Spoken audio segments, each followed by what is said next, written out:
Welcome back to the channel, everybody. My name is Big Chetty, and today we're talking about my favorite movies of all time. We're doing something a little bit different today, sort of a solo podcast style video, similar to what I did with my top favorite video games of all time. I did that video probably 2 or 3 weeks ago, and I was just talking about my favorite video games, my top 60 favorite games that made Chetty Chetty. So today I'm doing that with my favorite movies, the movies that made Chetty Chetty.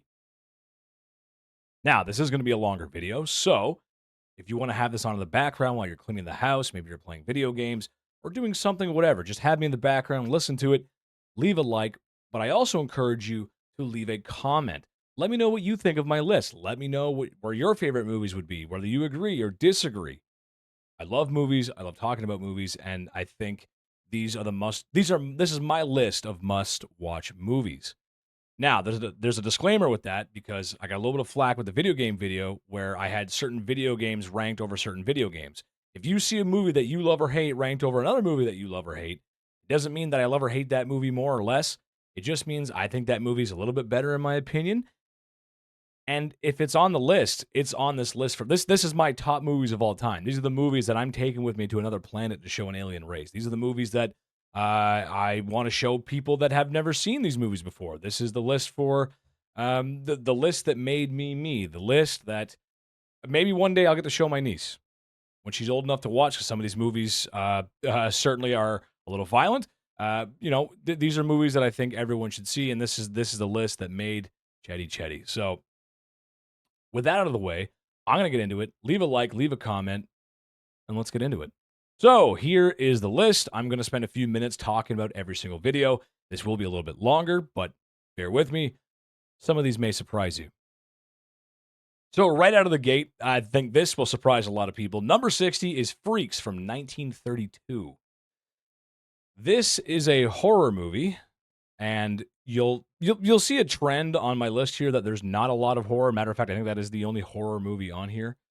I really like gangster films. I really like animation. I really like comedy. So, you're not going to see a lot of spooky movies. Freaks 1932 is my favorite horror movie of all time, mainly because in today's world, it's not that scary. It really isn't.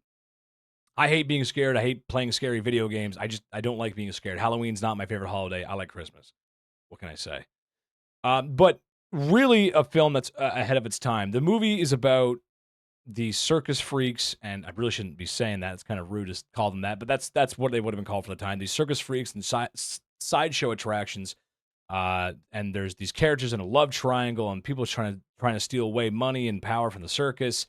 And the main takeaway from this movie is that almost all the actors in the film are real sideshow attraction people with disabilities, with certain ailments, with certain no limbs, except like just anything you'd see in a sideshow. Every box is checked here, and the film kind of gets a lot of flack for that, which is I think kind of unfair because like it was 1932. I don't really know what they were like. They were making a film about this, so they kind of had to use those people. So I don't think it's that bad. What I think is bad is the mistreatment of them behind the scenes because they were absolutely mistreated offset. In 1932, these people were not treated very well, and it's very unfortunate because I think the movie's fantastic. The acting is very very good. I think for 1932, the story's ahead of its time, and it's extremely creepy. It is a very creepy movie, a very odd, strange, creepy movie. Especially think about 19. This is close to the same time that Wizard of Oz came out. Think about that for a minute. It is almost like it is very, very strange, very ahead of its time, very odd. And on top of that, this almost everybody watching this video, almost everyone on Earth has probably seen something from this movie. If you've ever been watching a movie or a TV show or something, or I mean, probably books too, where there's a group of people inviting someone into an oddball group, inviting someone into their circle, and they're sitting around the circle or a campfire or something of the sort, and they're going, one of us, one of us, one of us. If something along those lines, that's where this comes from. There's a scene in this movie, probably the one of the bigger scenes in the movie where that happens, and that's where this comes from.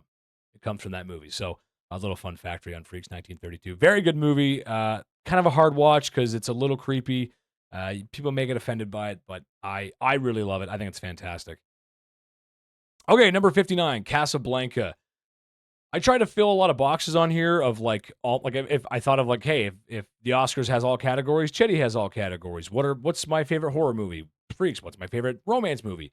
And that's Casablanca.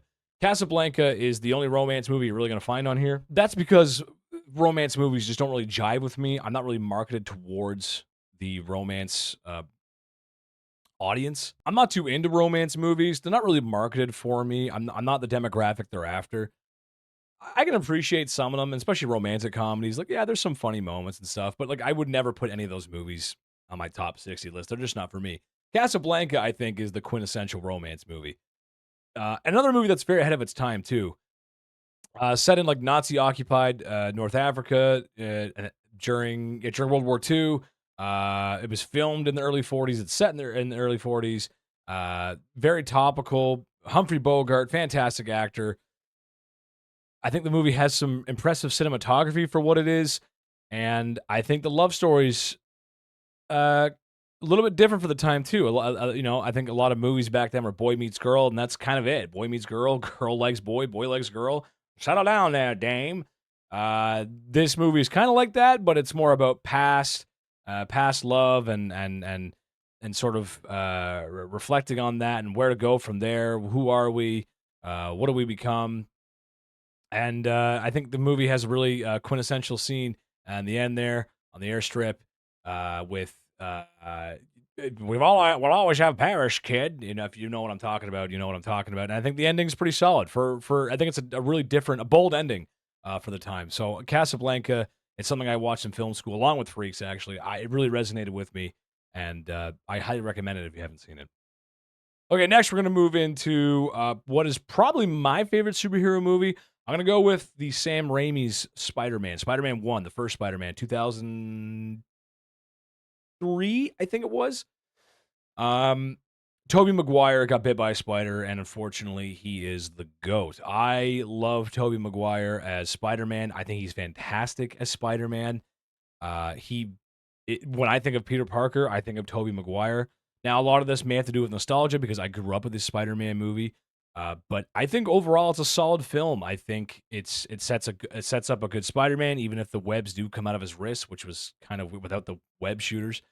Um, the Uncle Ben tragedy I thought was handled the best on this one. And I really like Willem Dafoe as the Green Goblin. I think he's a fantastic villain, and he plays the duality of good and evil with Norman Osborn and the Green Goblin. It just Willem Dafoe, I think, is a fantastic actor. I love the scene when he's talking to himself in the mirror. I think it's a really good movie. Yeah, it's very nostalgic for me, and it's got a little bit of like MTV Spider-Man in it, and it's very cheesy too because like this is before the Marvel Cinematic Universe. This is before Iron Man.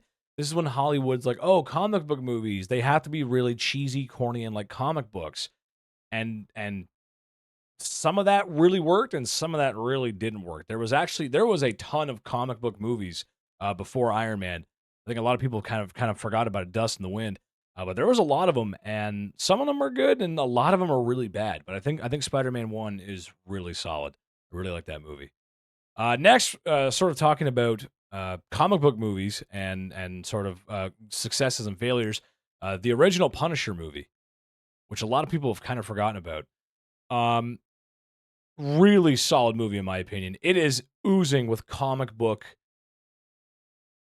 lore, not lore. It's just oozing comic book. Like they're like, oh, let's make a comic book. Oh, it's Punisher. Let's do it. It feels like a comic book movie. The shots are very gritty. The colors with the movie, uh, it's just a very interesting color palette.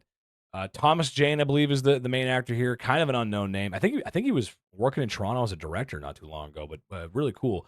But the villain is played by John Travolta, and it really works. It's a movie that's completely ridiculous, but very early 2000s. There's blood, gore. It's gritty. It's funny when it's funny. It's kind of a weird. Like a lot of people don't even know this exists, especially with John Travolta in it too. Like a name like John Travolta, you'd think you think people would remember, but a lot of people don't remember this movie. But really good. One of my favorite comedians is in the movie too. John Panette plays one of the neighbors in the film, and just a really, really weird movie, but I really like it. This is one of the movies that I saw channel surfing back in the day when I was younger, and I really, really miss channel surfing. I know it sounds crazy, but like I as much as I love live streaming and Netflix and all the good things that have come with that, I mean now it's too expensive, but just being able to come home from school after a long day and just like I used to, throw a bag of popcorn in the microwave, grab a Coke, just sit down and just channel surf for a bit and watch a movie while I did my homework or something like that. Just chill out, just chill. And I really feel bad for younger generations now that they can't just channel surf. Yeah, you'd say play anything, I guess, but like I don't know, just that's how I found a lot of movies and TV shows that I end up loving because I'm like, whoa, what's this? Whoa, what's that? Just because something random was on. So that's how I found The Punisher, and I really like it. It's a good movie. Next, we're going to move into kind of another controversial movie because of the actor. This is American Beauty. This movie stars Kevin Spacey, who in recent years has come out to be an awful person. He is essentially the white Diddy. He is the diddler. So I don't appreciate that. I think Kevin Spacey is a bad person. I don't think he should be acting again. I don't think he should have the privilege to be making that kind of money and making art because he probably is not a very good person. And when I say probably, I mean he isn't. It's bad. Some people deserve to be canceled. Some people don't, but he did. He deserved it. That being said, I love this movie. I think it's a fantastic movie. A movie about middle-aged crises, corporate America, marriage. A very strange story, very weird, especially for again, or what, late '90s, early 2000s. Crazy movie for the time. I think it was late '90s. And that ending, I love the ending. It kind of all wraps together. You don't think it's gonna go there, and it goes there, and it completely caught me off guard. A movie that I remember I remember it was being teased a lot when I was a kid. I think Family Guy did a spoof of it too, or like a couple of jokes of it.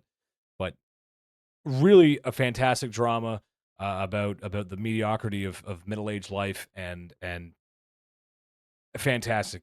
But you have to separate Kevin Spacey from it because he is the main character. He's on film for the whole thing, so it sucks because he was a good actor and he has some really iconic roles. So it really sucks. But I think it's his best film in my opinion.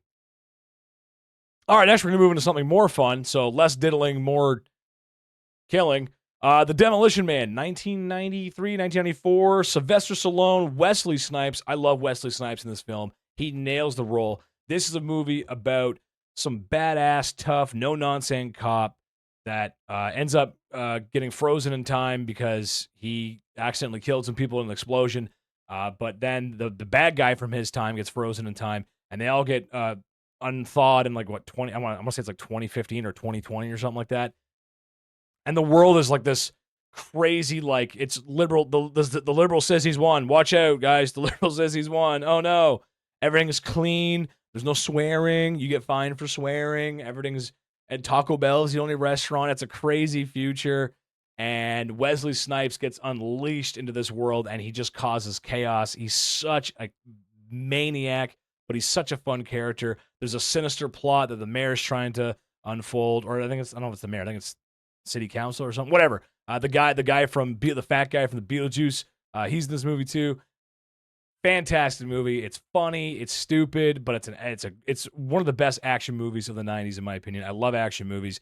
I think it's one of Sylvester Stallone's best in my opinion. I know I get shot for saying that because Rocky's not on this list, but I love it. I think it's such a fun film. I think that's a big thing for me too. Is if I had fun during the film, it's going on here. If I had fun, and that movie is just fun from start to finish. Murder, death, kill. Murder, death, kill. It's so stupid. Love it though. Something a little more serious though. I'd move into the 54 slot, The Fifth Element.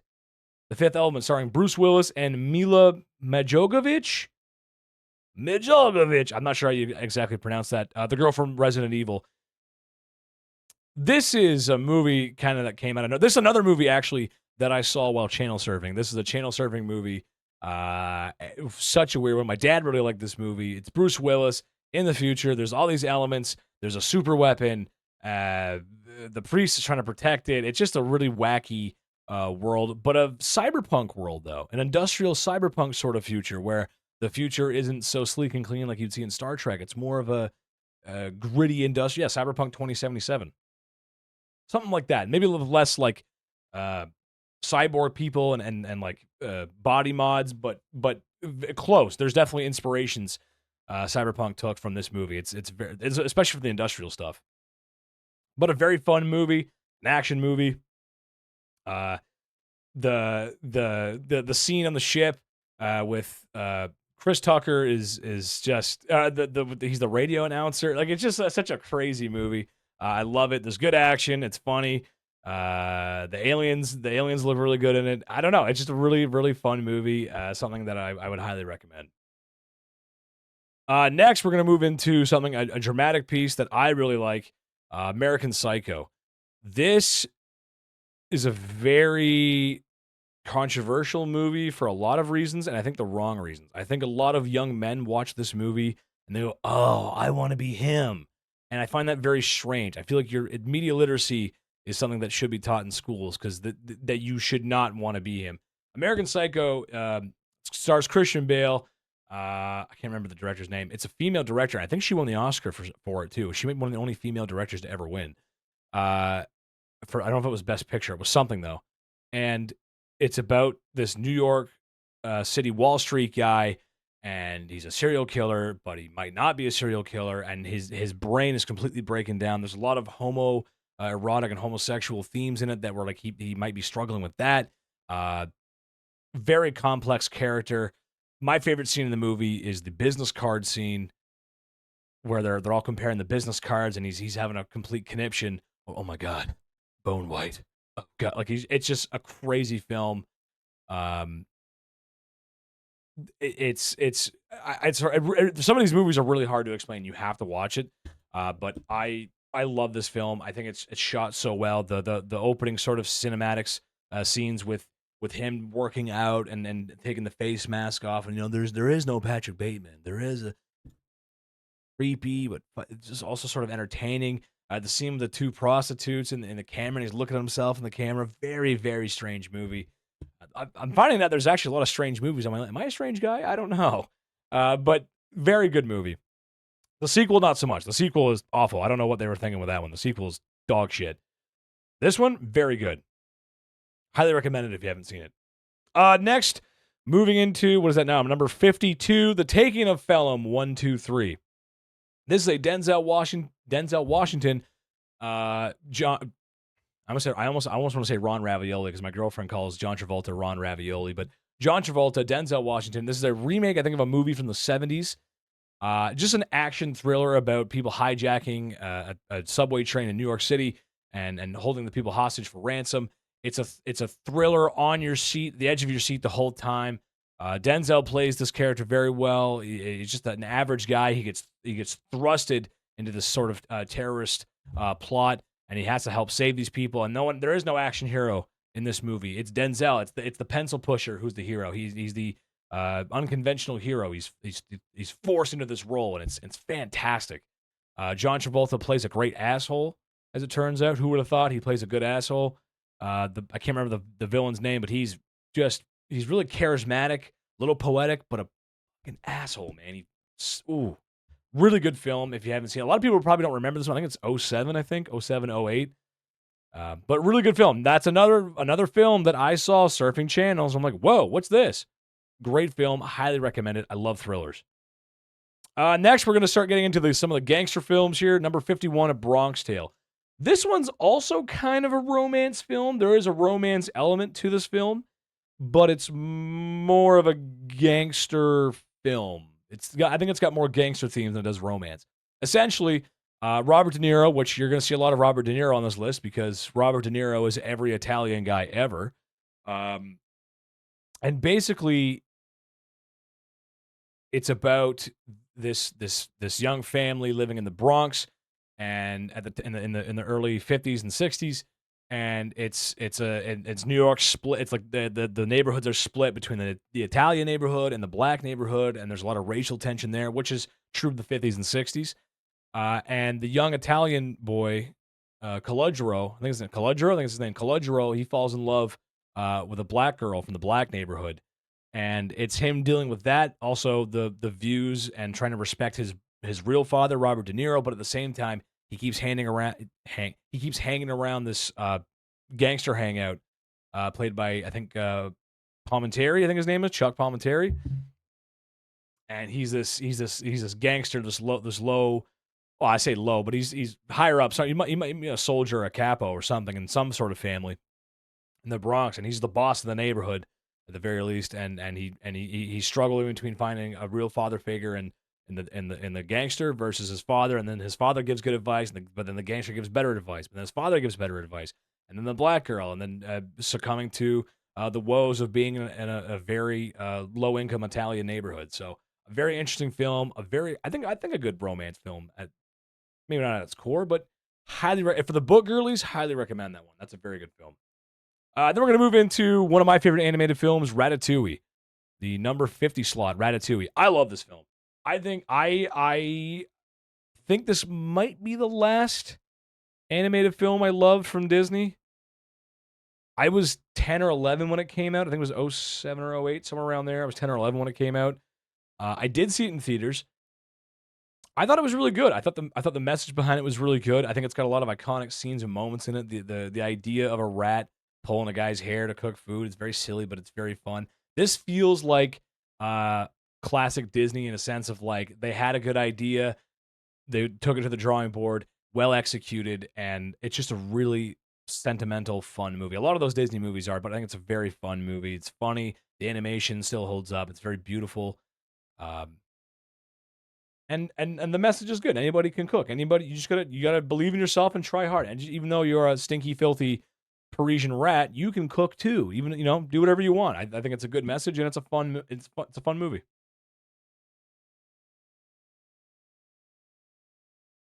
Number 49, The Nightmare Before Christmas. I would be amiss if I didn't include this movie. This is one of the like what today when you have iPad kids and they're like just give them the iPad to shut them up. This was one of my shut them up movies where like my mom would just throw the VHS tape and be like shut up and watch the movie. I don't know why she sounds like a cigarette mom. She wasn't, but we're just gonna go with that. Sorry, mom.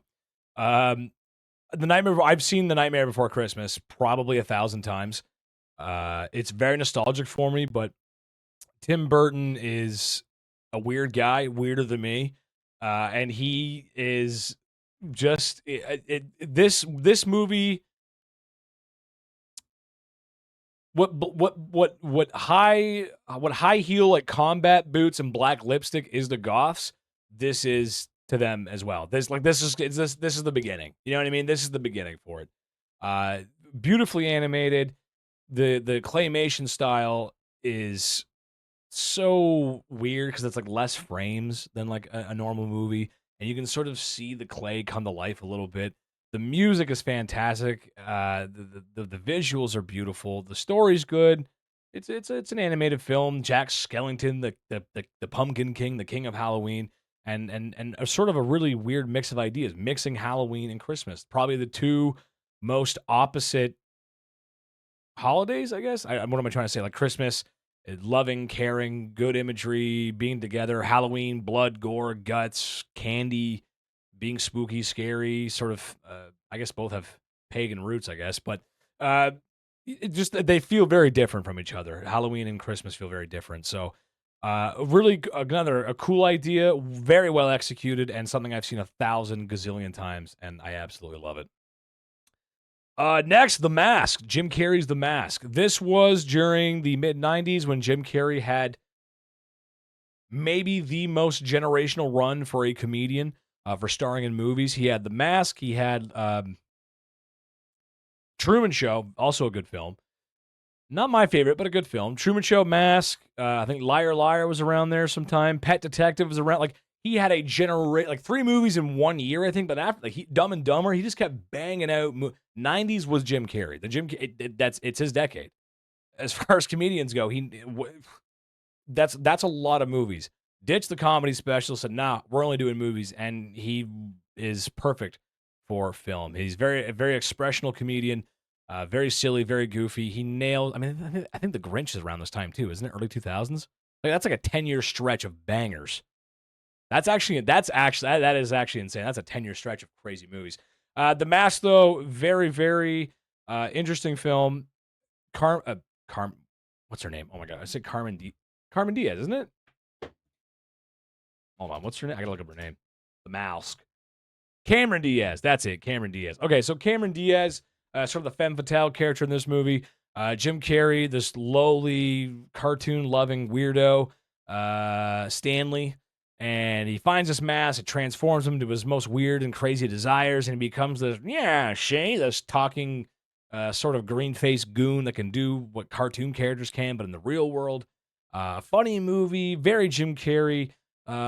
Kind of sexy with Diaz there, a little bit of action, a really really good movie, and it started his generational run. So if you haven't seen The Mask, I don't know what you're doing. Go see that movie. Fantastic movie. The Cuban Pete scene, come on, that's a classic. Next in my number 47 slot is Rush Hour 2. I love action buddy comedies. I think they're fantastic. I think this is one of the best ones of all time.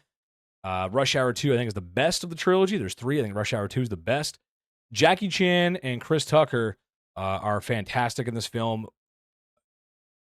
Kind of a strange. Yeah, I find it weird too that like I feel like now a lot of people complain about like diversity in movies and like there's not enough, there's too much, and I think everyone's got a valid point there. But it's weird how like I feel like growing up I was introduced.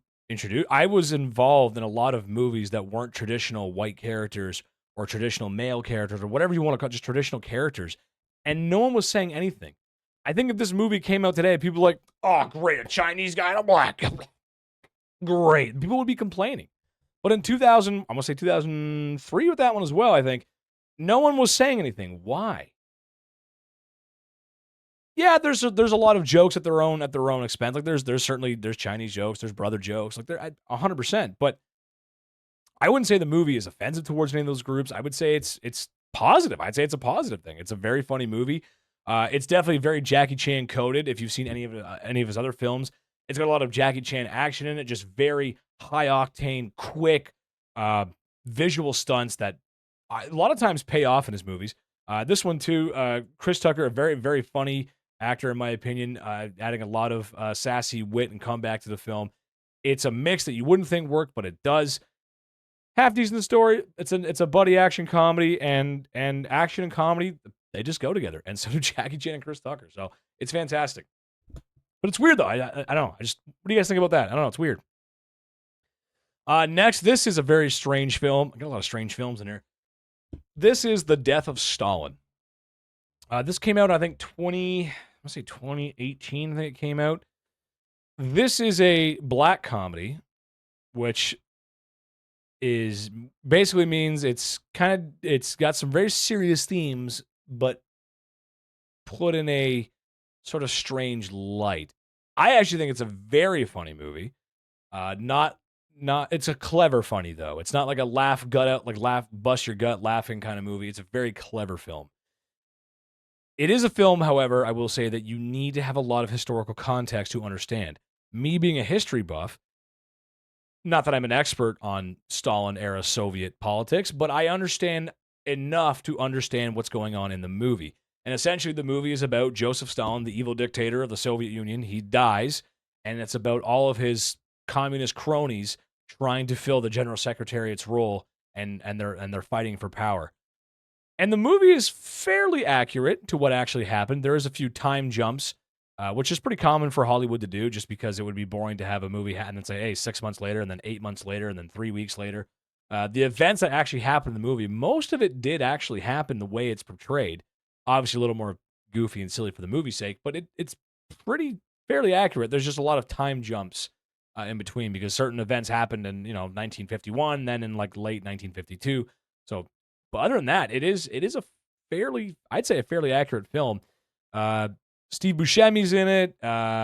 It's all these, and then they're gonna throw a lot of these Soviet generals and politicians and names at you, people you've probably never heard of, which is why I think you need to watch or not watch, but you need to know some of the history. So this perhaps is not one for the book girlies. It's not one that you show the girlfriends.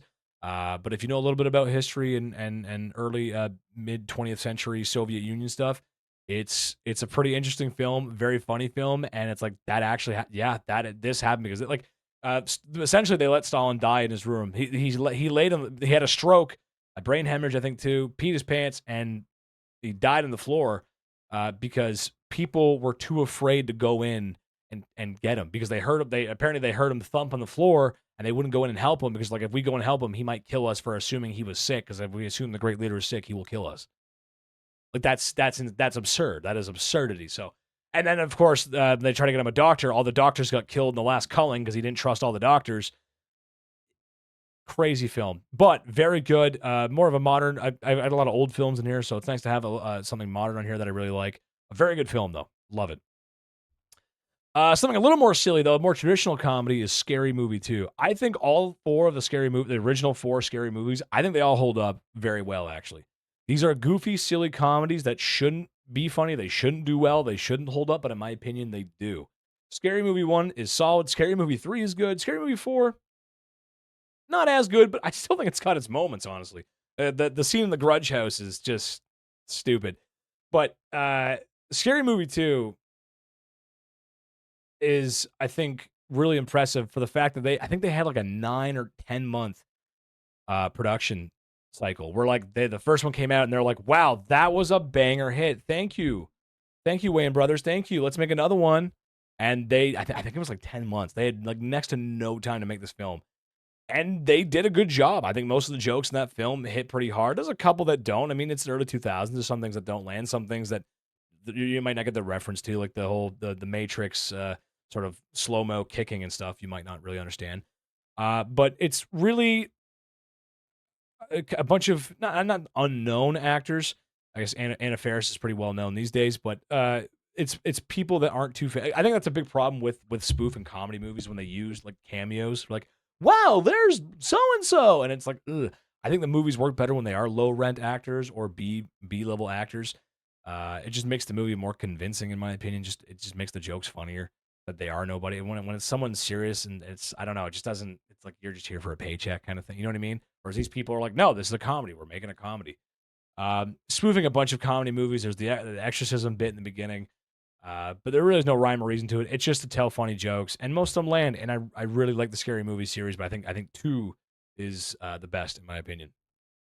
Next, we're gonna move into probably one of my favorite movies growing up, but I don't really love the rest of the series. And this is my number 44 slot: Pirates of the Caribbean: Curse of the Black Pearl.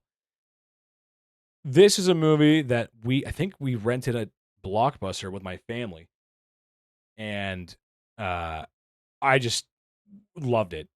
It was something that my dad, I remember my dad, we all watched it at my aunt's house, and my dad was like, holy shit, that was a good movie. We laughed, we loved it. No one was looking at their phones. There was no phones to look at back then. We're all eating popcorn. I think there was like 10 or 12. My uncle just set up a surround sound sort of home theater, I guess, as best you could in 2003 in his basement, and we just watched it, and it was fantastic. I loved this film. It was so good. It's probably one of Johnny Depp's best roles.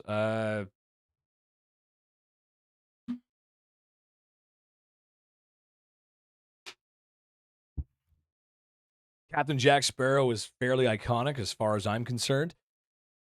But I think everyone in this movie does a good job. Keira Knightley, she's fantastic. The guy that plays Barbarossa.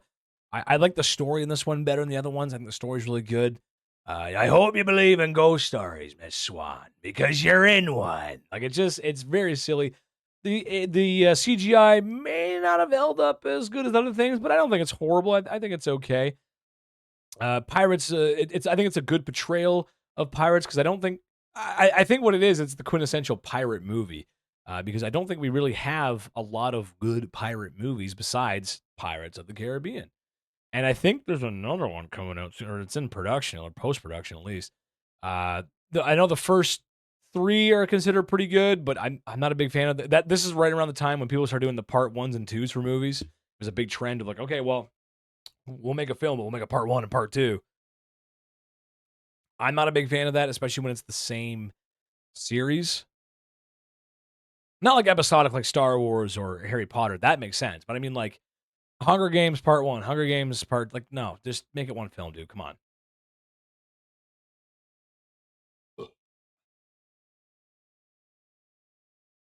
But a very good film. I love it. It's so much fun. And I think it was based on a Disney ride, wasn't it? I think so. Something like that. Anyways, one of my favorite films. I love it. Very exciting movie. Next up, we have Indiana Jones and the Last Crusade.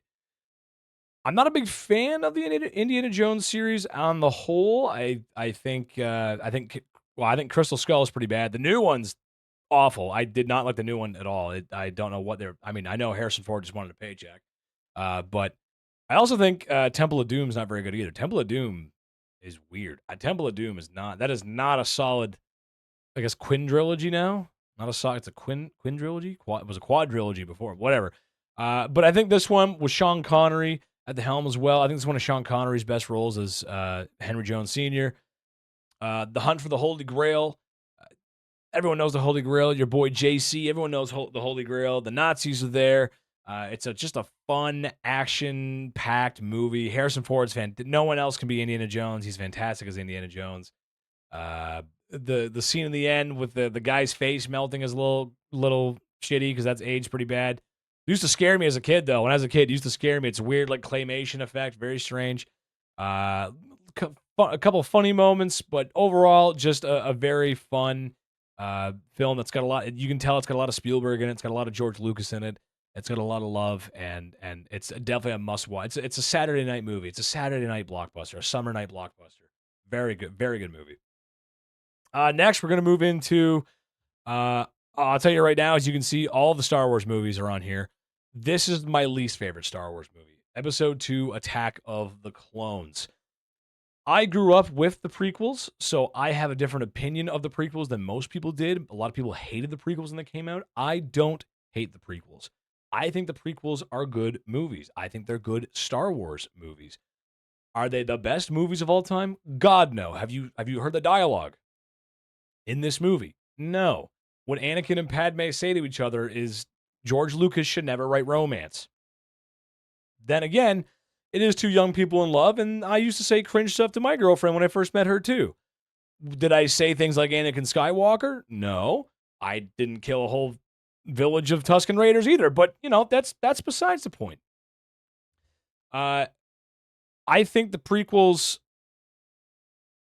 have aged well because of all the new Star Wars content that we've been getting from Disney, and it's completely hit or miss from Disney. It's very split. Some people like The Mandalorian, some people don't like The Mandalorian. Some people like this, some people don't like that. Unanimously, 7, 8, and 9 are bad, though. So there's a lot of garbage that Disney has put out. Just awful things that have, in my opinion, completely ruined the lore of Star Wars. But that's from coming from a fat Star Wars fan. Attack of the Clones, though, I think is the weakest of the 6, in my opinion. Weaker than Phantom Menace, which I will get to. But I think Attack of the Clones has to happen. Attack of the Clones is Harry Potter 7 Part 1. 7 Part 1 Harry Potter is not a lot of people's favorite, but it has to happen for 7 Part 2 to make sense. This is 7 Part 1 for Star Wars. It sets up quite literally everything.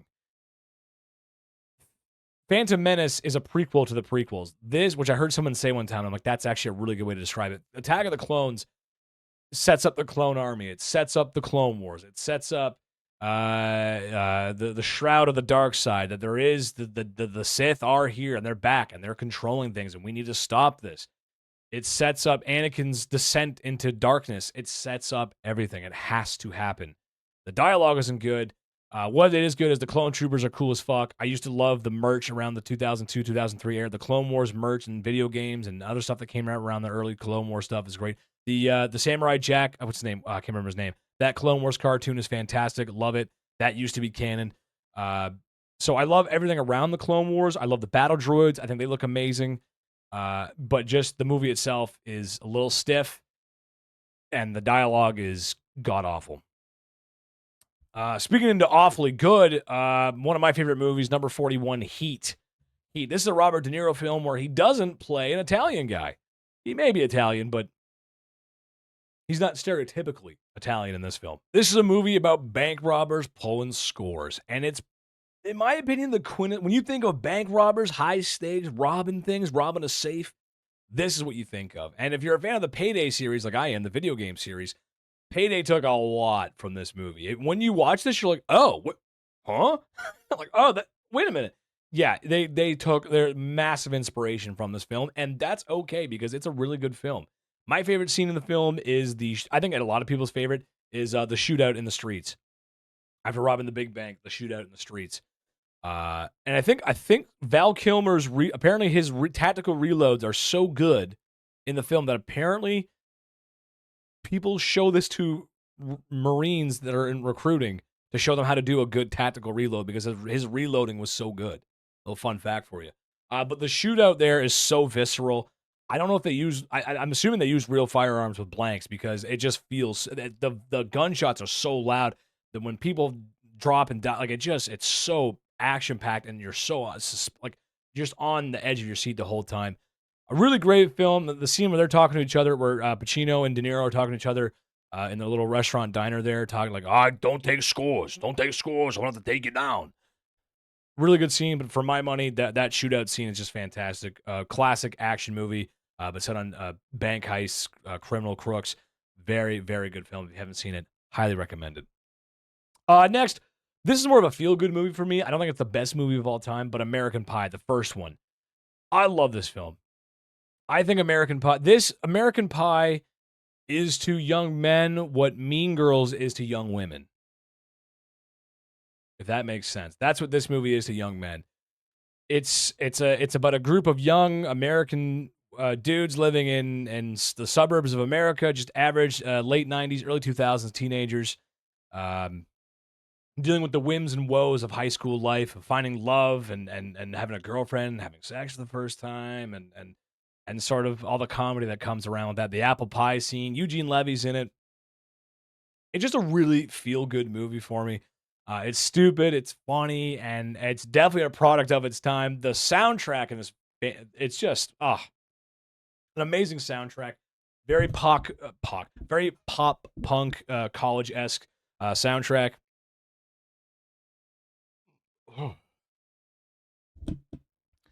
And it's a film that if it came on, this is actually another film that I saw on TV while channel surfing. Another film that if it came on, I'd be more than happy to just sit down and watch it for a bit because it's just such a feel-good movie for me. Love it. All right, next up is 22 Jump Street, the sequel to 21 Jump Street, which I think is just as good as the first one. A lot of times when comedy movies get made, a lot of times they'll get greenlit for a sequel right away because when comedy movies do well, they usually do very well. And it's weird because when Hollywood sees that, they go, okay, time to make another one, make a sequel, more money. But a lot of times comedy movies are just one-offs. A lot of time comedy movies American Pie is actually a good example of that too because they got multiple sequels, but a lot of times they run out of gas because they were never meant to have a big tank. They were never meant to be more than one. They were just meant to, here's a story about some plucky heroes, have some fun, and that's it. I guess you count Scary Movie in that as well too, but a lot of times comedy movie sequels have diminishing returns. And I think 22 Jump Street really stands out amongst the rest as a film that is just as iconic as the first. Arguably better. I would say it's on par. I would say it's about the same. In particular, the slam poetry session with Jonah Hill there is hilarious. I think Jonah Hill is fucking hilarious, especially when he was fat. I love fat Jonah Hill. I kind of look like him, so I get it. But the Cynthia died for our Cynthia. Apparently, it was all improv, and that it's just a hilarious movie. Ice Cube is fantastic in both. He's fantastic in this movie, and I think it really holds up. And they sort of did the same movie again, but sort of switching the roles between now the cool guy is actually the cool guy, and then the nerdy guy is the nerdy guy. So I think a very, very fun film and an excellent sequel to the first one, which is a little higher up on my list, but I will get to it. Next, speaking of comedy movies and diminishing returns, Austin Powers 3 or Austin Powers and Goldmember. I think this is the best Austin Powers movie. Not saying the first and second one aren't good, but I think the third one, which is very strange, to not have not only to have one sequel but two sequels and have the third one be the best in the series is very strange. I think structurally the movie makes more sense. I think the comedy is way better here. They use a lot of the same jokes, obviously, because that's what happens when you run out of gas. I think it's funnier here. You've got Mike Myers. Shout out to a fellow Scarborough guy. Mike Myers playing three characters in the four. Sorry, Austin Powers, Doctor Evil, Fat Bastard, and Goldmember. He's playing all four characters. This is a spoof of a 007 or a parody of 007, the 60s 007 movies, and it's just so iconic. This was the one that I watched on VHS all the time. And the fact that got Beyonce. Beyonce is one of the main characters in this movie, and she is fantastic. It's always strange to me how you can have someone study acting in film for years and they could be as stiff as a board. But then you get someone off the street who Beyonce is very pretty. I mean, that's a beautiful woman. Also very talented, a very, very talented singer. Maybe the best singer of all time. I don't know. Does she have acting chops? I would have bet probably not. No, there's probably not a lot of acting. No. She nails a role. She's Foxy Cleopatra. She's this sassy 70s Afro jive sort of character, and she's great. She's a love interest of Austin Powers, but it just works. A very funny film, and I think this one's probably referenced the most out of all of them. I think this one's when you're in casual conversation with someone. I think this one's referenced the most, and I think that says something about the film. Very good film, love it. I wish we could watch these films on stream. I probably could because I'm small time, but I get so much shit. I'd love to watch these films on stream, man. That'd be so great to show them these films. That'd be great. Next is one of my favorite animated films of all time, Aladdin, 1992, 93. This is right during the middle of Disney's, I believe they call it the Renaissance period, where they kind of like, okay, they started handing out bangers. Beauty and the Beast, Aladdin, The Little Mermaid. Aladdin is just such a fun movie. I guess this is technically a romance too. I guess there's, you know what? There's a third romance movie on here. I guess it's kind of a romance, but it's a Disney animated musical starring, I don't remember what Aladdin's name is, but Robin Williams as the genie, and he is the perfect comedian to play the genie, a wacky, whimsical genie that can seemingly pull fourth wall breaks out of his ass. The music is more of a jazz band sort of style, which I really resonate with. I love jazz. I love Frank Sinatra. I love classic music like that. So for me, it's very catchy, very upbeat, and I think the story's pretty solid too. You know, it's about she's a wealthy princess, and she's supposed to be married off, classic Brown family style, to an arranged marriage to someone who's wealthy and doesn't care about her. For them, the marriage is a business transaction, but she wants to marry for love. And Aladdin is this poor peasant in the streets, and they fall in love, which, yeah, it's beautiful. You know, it doesn't matter who you are or what you are. Love is love. That's beautiful. Speaking of beautiful, I think one of the best comedies ever made. The sequels, I don't know about, but really a blockbuster success. Took the film world by storm when it came out. That's The Hangover. This gave Bradley Cooper a career. I think he had done a couple things before this, but this blew him up. And to have it kind of blew all three of them up, actually. It really kind of blew all three main characters up. But to have a comedy movie be this successful and then give three of the actors solid careers after the fact, or at least semi. I don't know the guy, Stu, because I think he was in The Office before this, or he might have got The Office after this. He's had a half-decent career, but this really blew up, and it shouldn't have done this well. This movie was everywhere. I saw this at a drive-in outside of Toronto. We were in Newmarket. I saw this at the drive-in theater in Newmarket, or technically it's East Gwillimbury, I think. But what a fantastic film. I saw this with my grandparents, actually, and they loved it. I saw this with my 75-year-old grandmother. She loved it. Just such a funny film. Very relatable. Everyone's had a hangover before. Maybe not to this extent where someone gets roofling and we're missing Doug.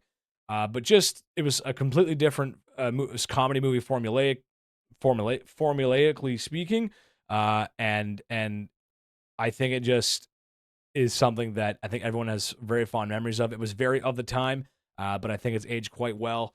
Very 2007, very 2008, that 2008 era of partying, early 2010 sort of party era, rave culture. If that makes sense too. There's a little bit of that in it as well. Missing Doug, they're trying to find Doug and all the escapades about finding poor Doug. Very, very good film. Love it. Absolute laugh your ass off. The next, something that's very near and dear to my heart, a very funny movie. Planes, Trains, and Automobiles. I think this is John Candy's best movie. John Candy is a Canadian legend. I wish I was half as talented as John Candy was. He is such an iconic figure in comedy in Canada. And if you've recently watched that documentary, what a tearjerker, man. That documentary was fantastic. John Candy is someone that will be remembered for a long time because of his kindness, his generosity, and just how gosh darn funny he was. And I wish to emulate a fraction of that man's goodwill. This movie is, well, strangely enough, it's a Thanksgiving movie. A lot of people, I think, miss that. It's about Thanksgiving. It's about Steve Martin, this Chicago businessman who has to. I can't remember where, or maybe he lives in Chicago. He's maybe visiting New York. He's visiting far away. He has to get home for Thanksgiving. You think it'd be Christmas, but it's actually Thanksgiving, which you don't really see a lot of Thanksgiving movies. Kind of strange. And he has to get back home, and everything goes wrong on this business trip. Everything goes wrong. The plane gets canceled. The train dead. Blah, like, everything that goes wrong can go wrong. And as an actor myself, as someone who has to travel on regional transit a lot, like, it's really hard to explain to someone, like, well, first the train broke down, and then I had to go to the bathroom, and then I had to do so, like, planning ahead and not being late for things, and I it's very, for me, a very relatable film, and I think it's relatable for a lot of people, especially in an era before cell phones, before Uber, before cell phones. Like, if the plane gets canceled, the train breaks down, what the frig are you supposed to do? Like, what are you supposed to do? But the whole movie, he ends up traveling with this cheesy salesman played by John Candy named Del Griffith. And he's just this complete. He's a massive man, 300 pounds, 6 foot tall, but just a big nuisance, picking his nose and just causing all kinds of sorts of financial trouble for Steve Martin's character. But then he's also the sweet. You can't hate him. He's such an idiot, but you can't hate him. He's such a sweet, lovable man. The monologue in the motel when they've had enough of each other, and he's like, "I like me." What a great monologue. Maybe it is a comedy movie, but it's a feel good, heartfelt movie that's just so iconic. And that ending scene in the train station, that makes me cry. I don't really cry during movies, but that does. That makes me tear up. When he's in the train station talking about his wife, oh my God. Fantastic. And then he takes him home. Just fantastic. Love that movie. Speaking of something else that I love, because we're talking about a list of movies that I love, Die Hard with a Vengeance. Die Hard 3, Die Hard with a Vengeance. So I am a big fan of the Die Hard series. You'll see there is a Die Hard movie further up the list. This movie didn't start out as a Die Hard movie. It started out as something else, but through contracts, through meetings, through decisions, it eventually became Die Hard 3. Die Hard 1 and 2 are very good films. Die Hard 3, I think, is a little underrated. I think it's a very good film. In this movie, the villain is played by, what's his name? I think Jeremy Irons, and he's the brother of Hans Gruber from the first movie. And it's about this. It's an action action buddy cop movie with Samuel L. Jackson and Bruce Willis going around New York City completing all these side quests. Otherwise, if they don't, then the city will blow up thanks to the villain. But I think it's a very iconic film. I think Samuel L. Jackson actually adds a lot to the movie. I think it's pretty solid. I think Die Hard 4 is actually pretty solid too. Not as good as this one, but I think Die Hard 2 might be actually one of the weaker ones in my opinion. I think Die Hard 2 is weaker than 3. I would say 1, 3, 4, 2 is what I would say. But a very good film, lots of action, lots of Bruce Willis quip, John McClane quips. He's back here, back in action, shooting bad guys, doing what he does best. Back in New York City, and a really fun film, I think, in my opinion. Very, very fun film. 21 Jump Street.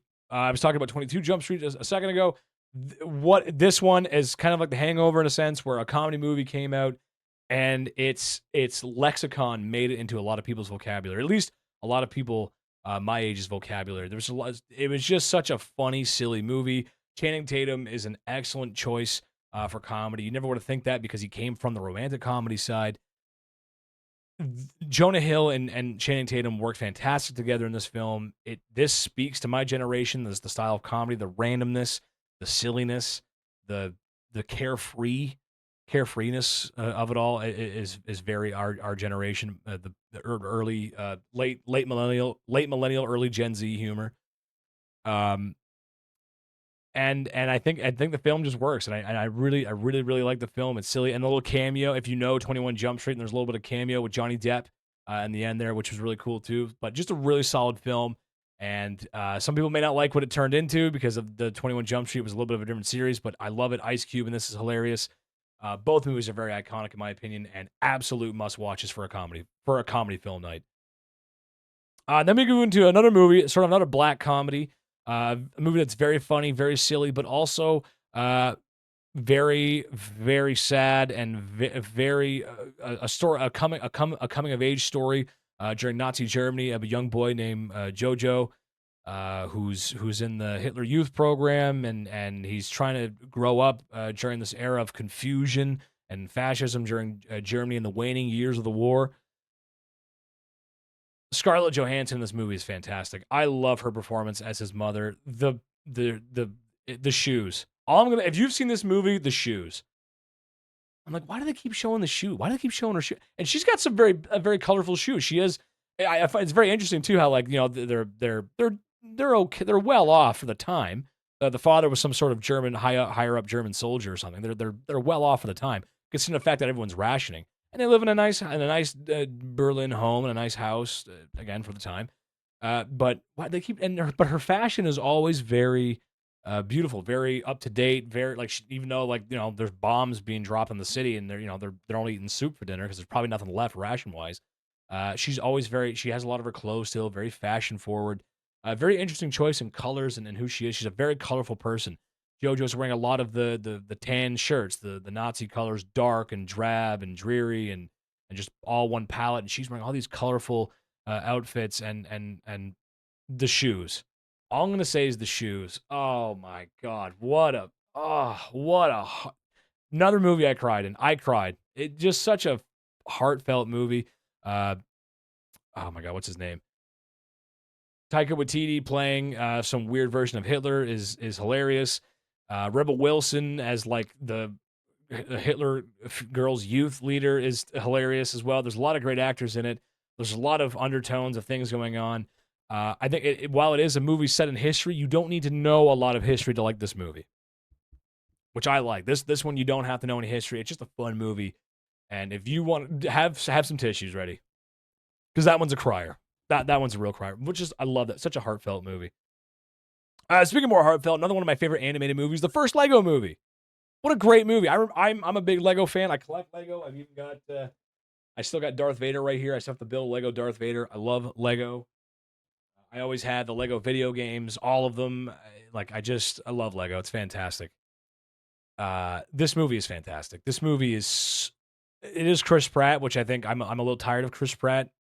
Little actor fatigue in my opinion. He's in quite literally everything. He's Mario, which is kind of weird. I think that's a weird choice. But this movie is silly, it's fun, and it was animated so well in a way that because when they announced a Lego movie, I'm like, ooh, I don't know. I think this was 2014. I think this came out when I was in high school. You got to remember, I come from a time when movie tie-in games and movie tie-in movies were pretty common, and they were only cash grabs. This absolutely at its core is still a cash grab, but it's a good one. It's a fun movie. It's silly. It's funny. Believing in yourself. A good message for young kids.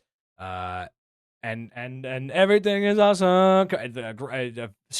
Incredibly catchy song. Will Ferrell's the villain in it. Just a fantastic film.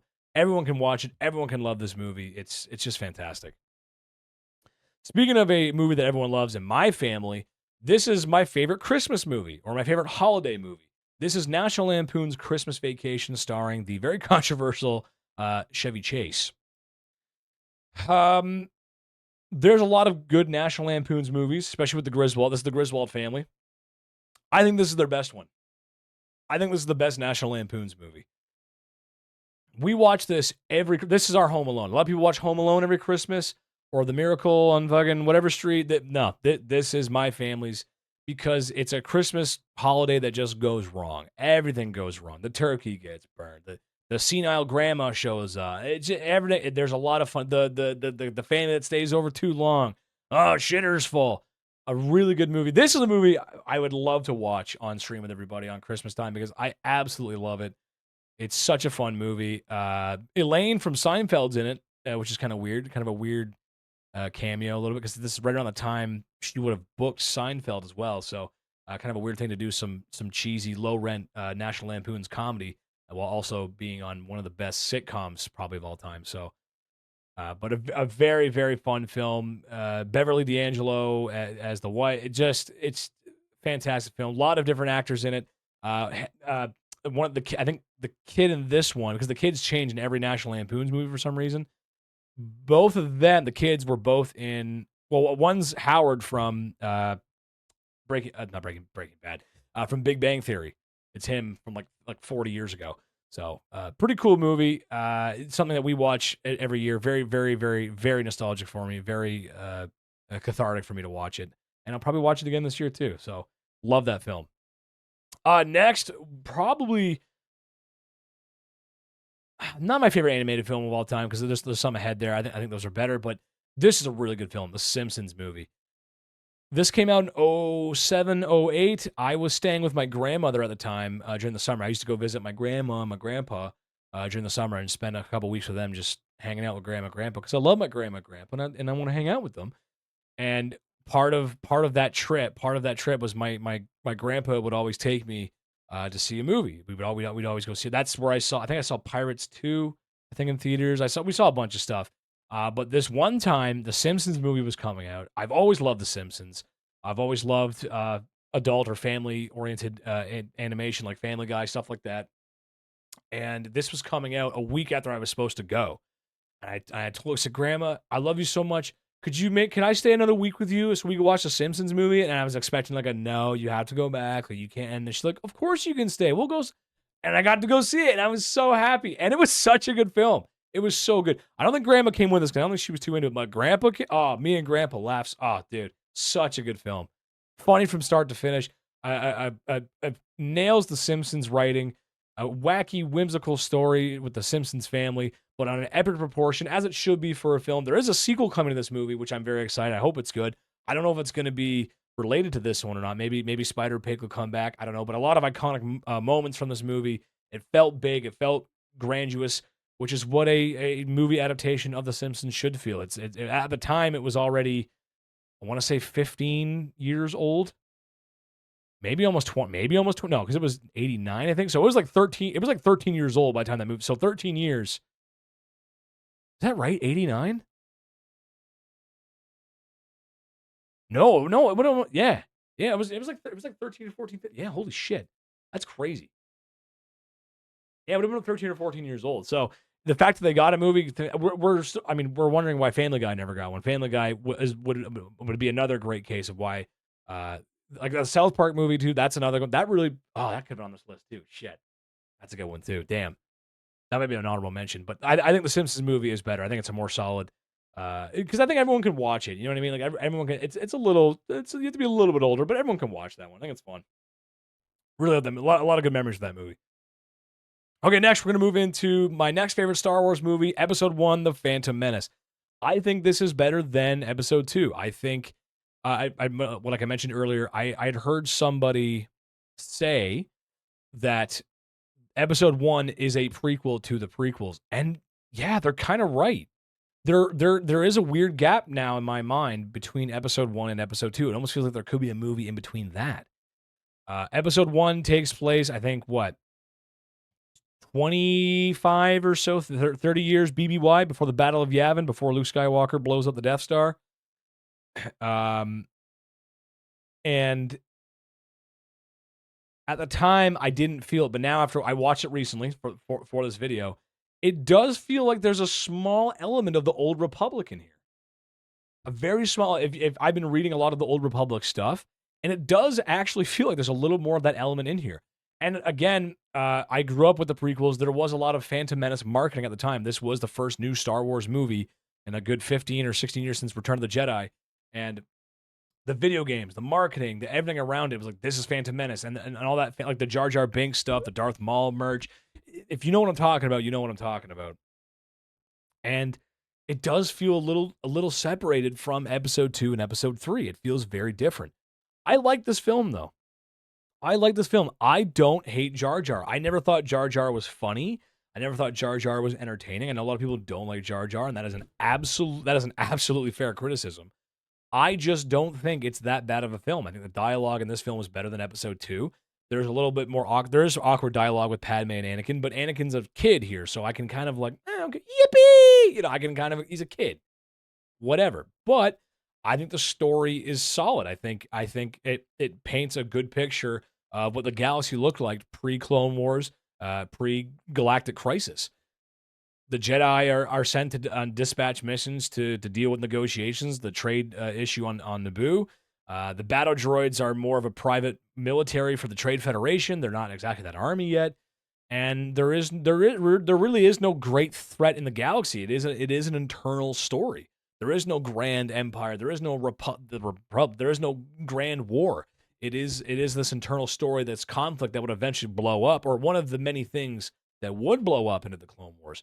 I enjoy the politics of Star Wars, which is extremely nerdy. I think Star Wars politics are interesting because I don't like politics in the real world. I hate talking about politics in the real world because that can get messy, and I really don't have an opinion on that stuff. As a comedian, I'm kind of just like, hey, if it's funny, it's funny. I'll make fun of it. Star Wars politics isn't real, so it's fun to talk about, and it's interesting how Emperor or at least Senator Palpatine at the time manipulated that into his benefit. I think it works. I think it makes a lot of sense. I can see how people didn't like it when it came out, but I think this movie is more solid than episode 2. I think there's bigger reveals. Darth Maul's double-bladed lightsaber, that was huge for the time. Darth Maul is also one of the craziest looking aliens in the whole franchise. That fight is way better than the Count Dooku fight in episode 2. That energetic Jedi fight, it's so acrobatic. I just think it's a really solid story. Jar Jar is a downside, but like the pod race is like, that's just a better movie. That's just a better movie. I'm sorry, it just is. Speaking of better movie though, one of my favorite movies of all time, Aliens, the sequel to Aliens starring Sigourney Weaver. Another example of like, if this movie came out today, I feel people are like, oh great, it's a woman lead. Blah, you guys are just trying to be woke. You guys just, which I hate when people say that. But this movie came out what? This is 1980 what? 82? 83? What? I can't remember what year it is. Somewhere around there. The first Alien is a horror film. This one is an action horror. Action apparently mixes, it's a socialite because it mixes well with a lot of things. It goes with comedy. It also goes with horror. I think this is a much better film. Sigourney Weaver is the perfect action hero in this film. She's reluctant to go back. She ends up going back, and she's like, look, I fucking told you. It's happening again. Which, I mean, that's kind of, you know what? They didn't listen to the woman. They should have listened to her. No wonder women feel frustrated that no one listens to her. They should have listened to her, bro. They didn't listen to her. Like, if you go back, there's going to be more aliens. And there was more aliens. And trying to save Newt in the facility. That last, like, final, like, 5 minutes of her duct taping the pulse rifle together with the flamethrower going down that elevator. That feels like the finale of a video game. It feels like she's going to go kick some ass. And she does kick some ass. I love this film. So good. Spooky, scary. The aliens, the xenomorphs are probably, in my opinion, one of the most terrifying movie creatures ever. There's something about them that just makes my skin crawl. Maybe it's the two mouths, the acid, spit, their blood. Like, I don't know. It's just, they're very strange creatures, very otherworldly, but what a fantastic film. If you have not seen Aliens, please watch it. It's very good. I wish we could watch this on stream. God. Next, one of my favorite animated films of all time, Small Soldiers.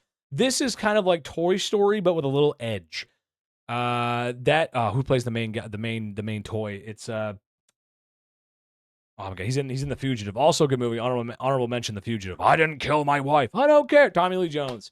Tommy Lee Jones plays one of the toys in this movie. Basically, in this movie, it's like Toy Story, except these toy. I think is it Pixar or Disney? I think it might. I think it's Pixar, early Pixar, which is not. We're more familiar with like Shrek and those movies too. Oh, Shrek.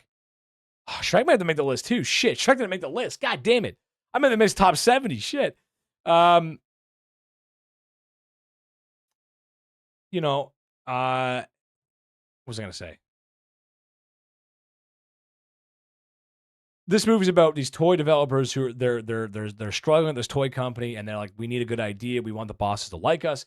So they buy this rejected military chip, this microchip that the military's like, fuck, doesn't work. It causes problems. And they put this microchip in these toys. And for some reason, this microchip makes these toys sentient, but they're like full militant military industrial complex toys. Like they're there to conquer.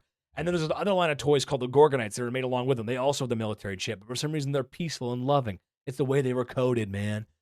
And the military soldiers want to destroy the Gorgonite scum. The Gorgonites end up meeting the young hero, and they're trying to save these toys. And there's a talk about sentience, and if just because you can't see something doesn't mean it's not there, and sort of stuff like that. And but it's a very entertaining film. I think it holds up very well. The toys look good. There's a couple cheesy CGI moments, but overall, I think the toys actually look pretty good. Because in fact, it's early '90s.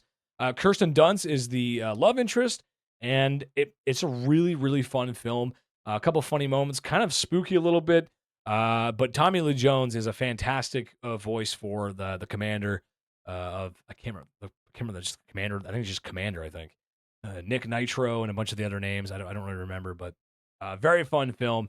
And that toy world, that with toys coming to life thing, because I think this was first. This might have been before Toy. It might have been around the same time. I don't know. It's basically Toy Story, but evil Toy Story. Speaking of which, I'm gonna cheat here a little bit. I'm gonna do Toy Story 1, 2, and 3 here. This is in what slot? This is in slot 25, 24, and 23.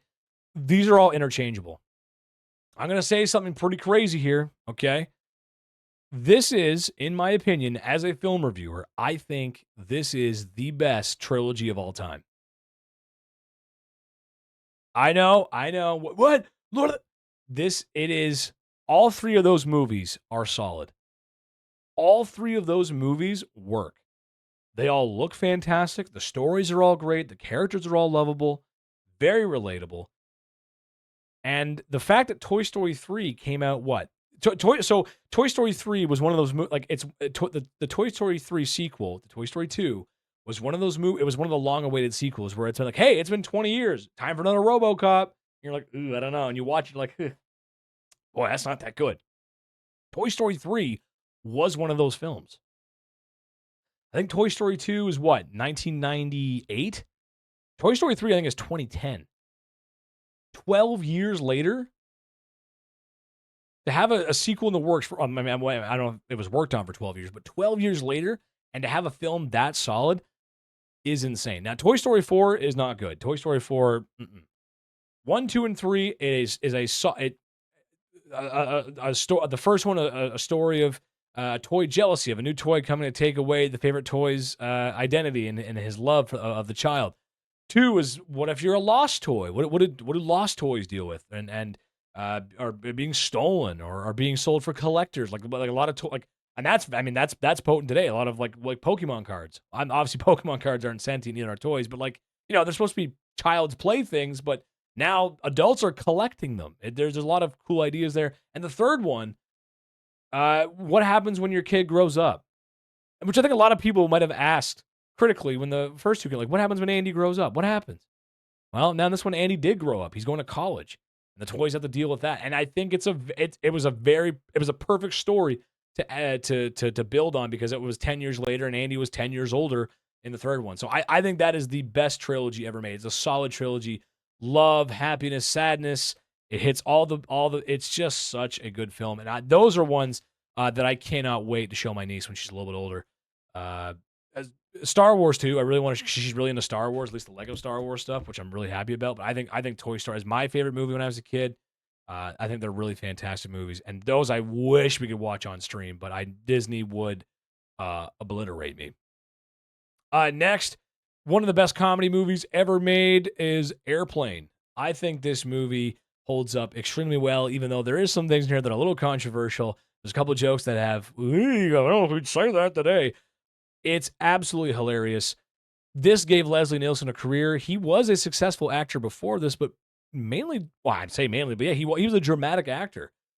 He was a side character in this. He was the doctor on the airplane, but he absolutely nails the stiff comedy dry pan delivery that, for me, just resonates with me. It is one of the funniest comedies ever made. Would you like to sit in the smoking section or the non-smoking section? I'd like to sit in the smoking section, please. And like she hands him a airplane ticket that's like on fire. It's just so stupid. It changed this is the grandfather of all spoof movies.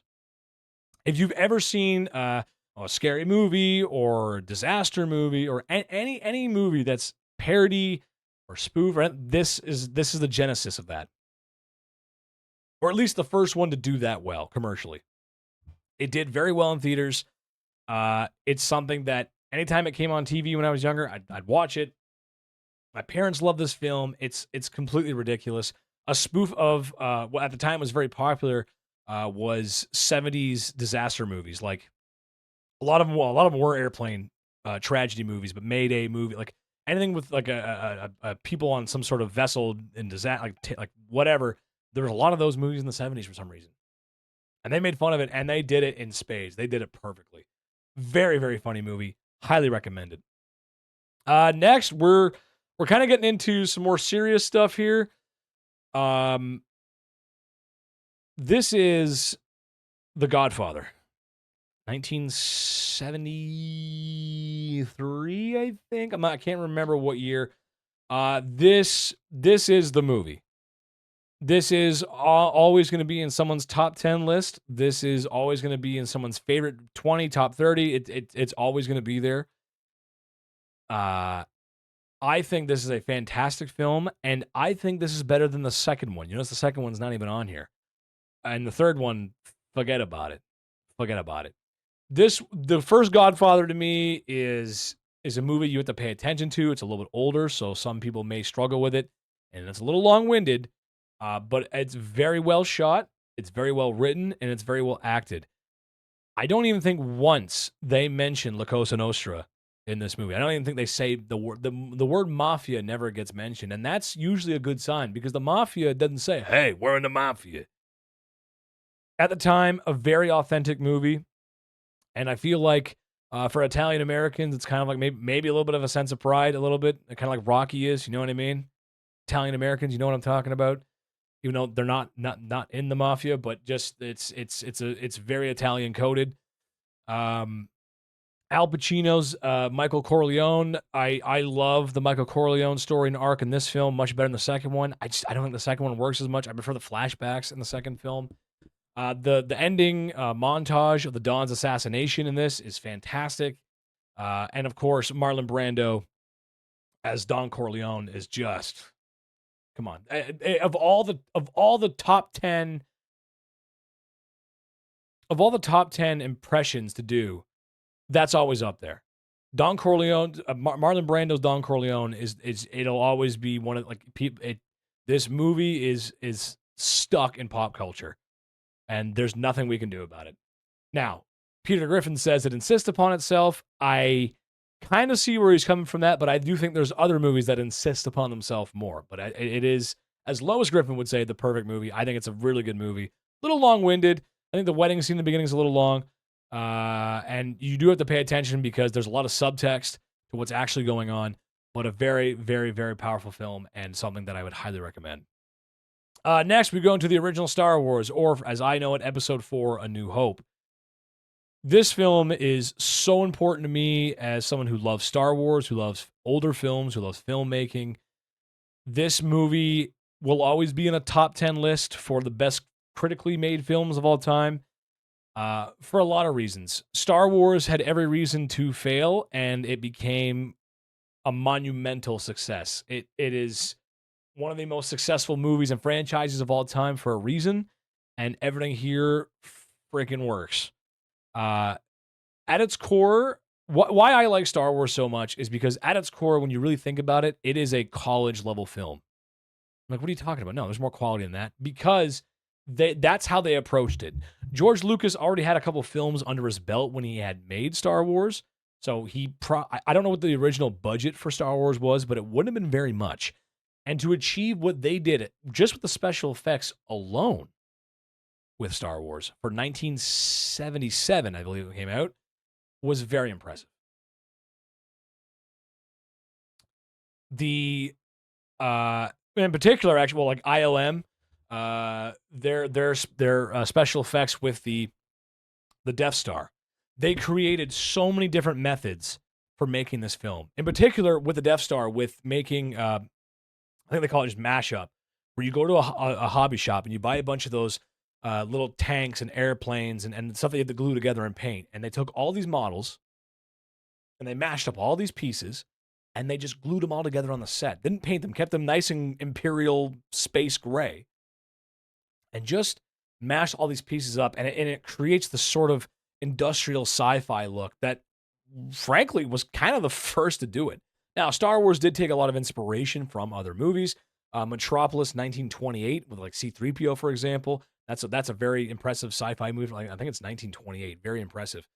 But there's just so much that went into Star Wars that made it a success. Besides George Lucas, I mean, you have to credit him, but there's so much that went into it that it's no wonder that it absolutely blew up the way it did in 19. And this blew up before social media. I think people got to take that into consideration. Like a lot of these movies that I have on this list, and a lot of other big movies like that, these things blew up before social media. Imagine if social media was around, or Twitter was around in 1977. How much bigger that film would be. But to be a global success worldwide, like Star Wars for the time, that is impressive. It's big in North America, big in Europe, big in Asia, not so big in the Middle East, but at the time that makes a lot of sense. There's a lot going on there. But for most continents, most places on the earth, Star Wars was the movie. So it's no wonder it became what it is, and it's just a really fun world to be a part of. And I am a Star Wars fanatic, so absolutely love that film. Next, something that I saw about a year and a half, 2 years ago, Downfall. This is a fantastic film. This is a film. Excuse me. This is a film about Trudy Junge. Trudy Junge. I don't know how you say it. Basically, it was Hitler's last secretary, someone to record all of his daily activities and take care of his miscellaneous tasks. This is a foreign film. Pretty sure it's a German film. I don't know any of the actors in this. It's all in German. It is it takes place, the last secretary of Adolf Hitler in the last waning months of the war in the Fuhrer bunker. What a film. This film is so accurate that there's a scene where one of the German officers is walking into the bunker. And they actually reconstructed what it would look like if the camera was looking at that guy walking through the actual bunker. That is insane. There's an insane level of detail. Now, there's a few things that are like, well, okay, I don't know if that's completely accurate, but a very, very, very accurate film, which I love. I love when I say based on a true story, when it's very accurate and still entertaining. Some movies obviously take a lot of liberties and licenses with them, but this one is very accurate. And the guy who plays Hitler, what a role. Oh my, from an actor perspective, you get to play one of the most evil men in history in his final days. The level of acting and thoughts that would go through your head as you're reading that dialogue, oh, fantastic. And really, it feels like not that I know Hitler that well, but it feels like a very authentic version of Hitler. It feels like a very authentic version of his last days, of what he was thinking, of what he was doing. You know, they're talking about battle plans. It's like April 7th, 1945. The Russians are they're 5 kilometers away from the Reichstag. And they're talking, oh, well, move Army B to meet up with Army 10. And they're like, we can't do that. Why? Like, well, they don't exist. They're dead. There is no Army 10. They're gone. The only downside I will say is that you do need historical context for this movie. You will need to attend one of Chetty's history classes if you're a book girly. You will need to attend some sort of YouTube video to explain what exactly is going on in Germany, or a World War II video to understand what's going on, because they play this movie like you understand what's going on. There's a little bit of historical context they give, but not much. You have to go into this knowing something. So if you don't know anything about World War II, you don't know anything about Hitler, you don't know anything about the Allies closing in and encircling in Berlin, you do need to know a little bit about the final days in Berlin and what that was like for people, which I can only imagine was just hell on earth. I can't even imagine like that. That might be one of the worst times in human places in human Berlin, Germany, 1945 must have been just horrendous. I can't even imagine. But a really good film, a foreign film. Like I said, I try to hit all the boxes. Well, what's my favorite horror? What's my favorite foreign film? That's my favorite foreign film. Next, my favorite Denzel movie, Training Day. On your seat the whole film. This is a film starring Ethan Hawke and Denzel Washington, where Denzel Washington is this corrupt cop, and it's Ethan Hawke's first day on the job, and it's his training day, and he's on this DEA drug enforcement LA task force. But as soon as he gets there, he finds out that Denzel is as dirty cop as he comes. He's on the streets. He's got info. He's juicing. And there's a scene in the end where King Kong ain't got shit on me. Ooh, man, what a scene. He's surrounded by all those gangsters and goons. Dude, what a great movie. On the edge of your seat the whole time. The poker scene where the guy's pointing the gun at him in the bathtub. Just a powerful, powerful movie. And the comeuppance in the end is just fantastic. The movie takes place, I'm pretty sure, just a 24-hour period. It is just one day, and I really like that. It takes place across maybe 36 hours, like not too much longer than that, but it's basically just one day of all these events happening as they're driving on this ride along, and it is just such an intense movie. I think it's Denzel's best movie, and I love it. I highly recommend it. Next, I'm going to put what is, I think, the best superhero movie ever made. I'm not a big fan of superhero movies. I don't know if I mentioned that when I was talking about Spider-Man and Punisher earlier, but I don't like superheroes. I don't really care for them. I'm not a big comic guy. I did watch a lot of the Marvel stuff. I like Spider-Man. I do like the Punisher. I think the Punisher as a hero makes sense. You know, the bad guys can't come back if they're, you know. But I don't even like DC. I don't like DC heroes. I think DC has the weaker heroes, the weaker comics, the weaker everything except Batman. I think Batman quite literally holds up the entire DC universe, in my opinion. He is, I think, a well-written character, the duality between good and evil, someone who, well, not good and evil, but the duality between doing what's right and wrong, between justice and going too far, vigilantism and using his wealth and power for good, but a much more broodier and darker character than, say, someone like Iron Man, who's kind of similar in that way, a rich billionaire, playboy, et cetera, et cetera. But Tony Stark is still the same guy with or without the suit. Batman and Bruce Wayne are two different people without the suit on. This film is the least superhero movie, and it's Christopher Nolan. It's Christian Bale is fantastic as Batman, and Heath Ledger is the Joker. Heath Ledger as the Joker is so good, he ruined the Joker. And I mean that in the best way possible. Like, as someone, again, who's in the film world, as an actor, as a comedian, as someone who spent a lot of time doing amateur college film, and someone who's been on set a lot, working in commercials for social media, whatever, I have seen so many people do poor impressions of Heath Ledger's Joker. If you're a sad dude, that's your favorite character. Like I don't know what the sad girl version of that is, but the sad boy version, if you're a sad boy hours, depressed men love the Joker. For some reason, depressed men think the Joker is their spirit animal. That's he represents them for some reason, as if they were ever blowing up orphanages and hospitals to fight some guy in a leather suit, which I don't know. If you're schizo, you like Joker. I just think the performance is fantastic. I don't care what Joker stands for. He's a criminal maniac.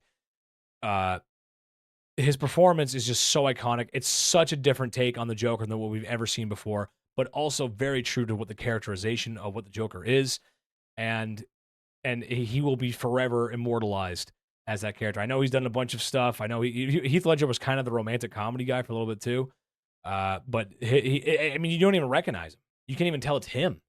Whether it's the makeup and the performance together, I don't know what it is, but you don't even know it's him, and it's just such a great performance. The movie's really good.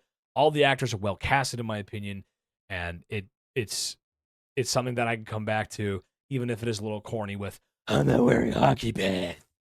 The whole pencil disappearing thing with Joker, and that's a rat. I know a rat. Want to see these scars? Like it's just everyone does that voice. He was extremely If you grew up watching College Humor on YouTube, like I did a lot, they were obsessed with this movie. Like this movie was everywhere. But it is a good movie. I can't say it's not. It is probably the best DC has done in a long time because uh, Marvel kind of took the reins after this because I think this came out the same year Iron Man did with the Marvel Cinematic Universe. The DC Cinematic Universe is nowhere near as good as the Marvel one, but that holds up absolutely. The other two, the first one I think is actually the worst one. I think Batman Begins is actually the worst one, and then 3 is kind of whatever. But the second one here is just, but you don't have to watch them as a trilogy. You don't have to. You absolutely do not have to watch these movies as a trilogy. You can easily watch this as a standalone, and it's solid, which I think is cool. Next, one of my favorite movies. I saw this year. I never saw it when it came out. Totally missed it. This is The Nice Guys, starring Ryan Gosling and oh shit, is it who is it? It's hold on, it's oh, it's right. It showed up. The Nice 2016. Damn. Okay, who is it? It's Russell Crowe. That I couldn't remember. Big guy. Big Aussie. Russell Crowe. It's 19 it's a 1970s noir detective buddy cop dark comedy kind of thing. It was something that I just happened to see on Netflix. I'm like, I'll check it out. It was a mystery detective kind of thing, and I just really loved it. I thought it was fantastic, and apparently there's a really dedicated fan base for this movie. It was a really solid movie. I loved it. I loved the characters. I thought they were good. They were unique. 1970s Hollywood's not something you see too often, so I thought that was kind of cool. It was a story about the porn industry, which I thought was also kind of interesting. You don't really see that either. Um, it just really took me by surprise, and I really enjoyed the film. And apparently people were calling for a sequel, but it just didn't make enough money. So they're like, yeah, sorry, we can't. I would love to see a sequel to that movie. I would love to see those guys as the Nice Guys private detective firm. That was great. I thought it was fantastic. It wasn't cheesy. It just took. I had no expectations, and I was completely blown away by it. It was just such a really really fun movie. And again, I want to have fun when I want to be entertained. Which I've never seen Gladiator. I gotta see. I've never seen. Can you believe I've never seen that movie?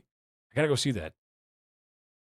Next, one of the most powerful movies I've ever seen is American History X. I saw this in high school in my anthropology class. I don't know why we were watching this in anthropology class.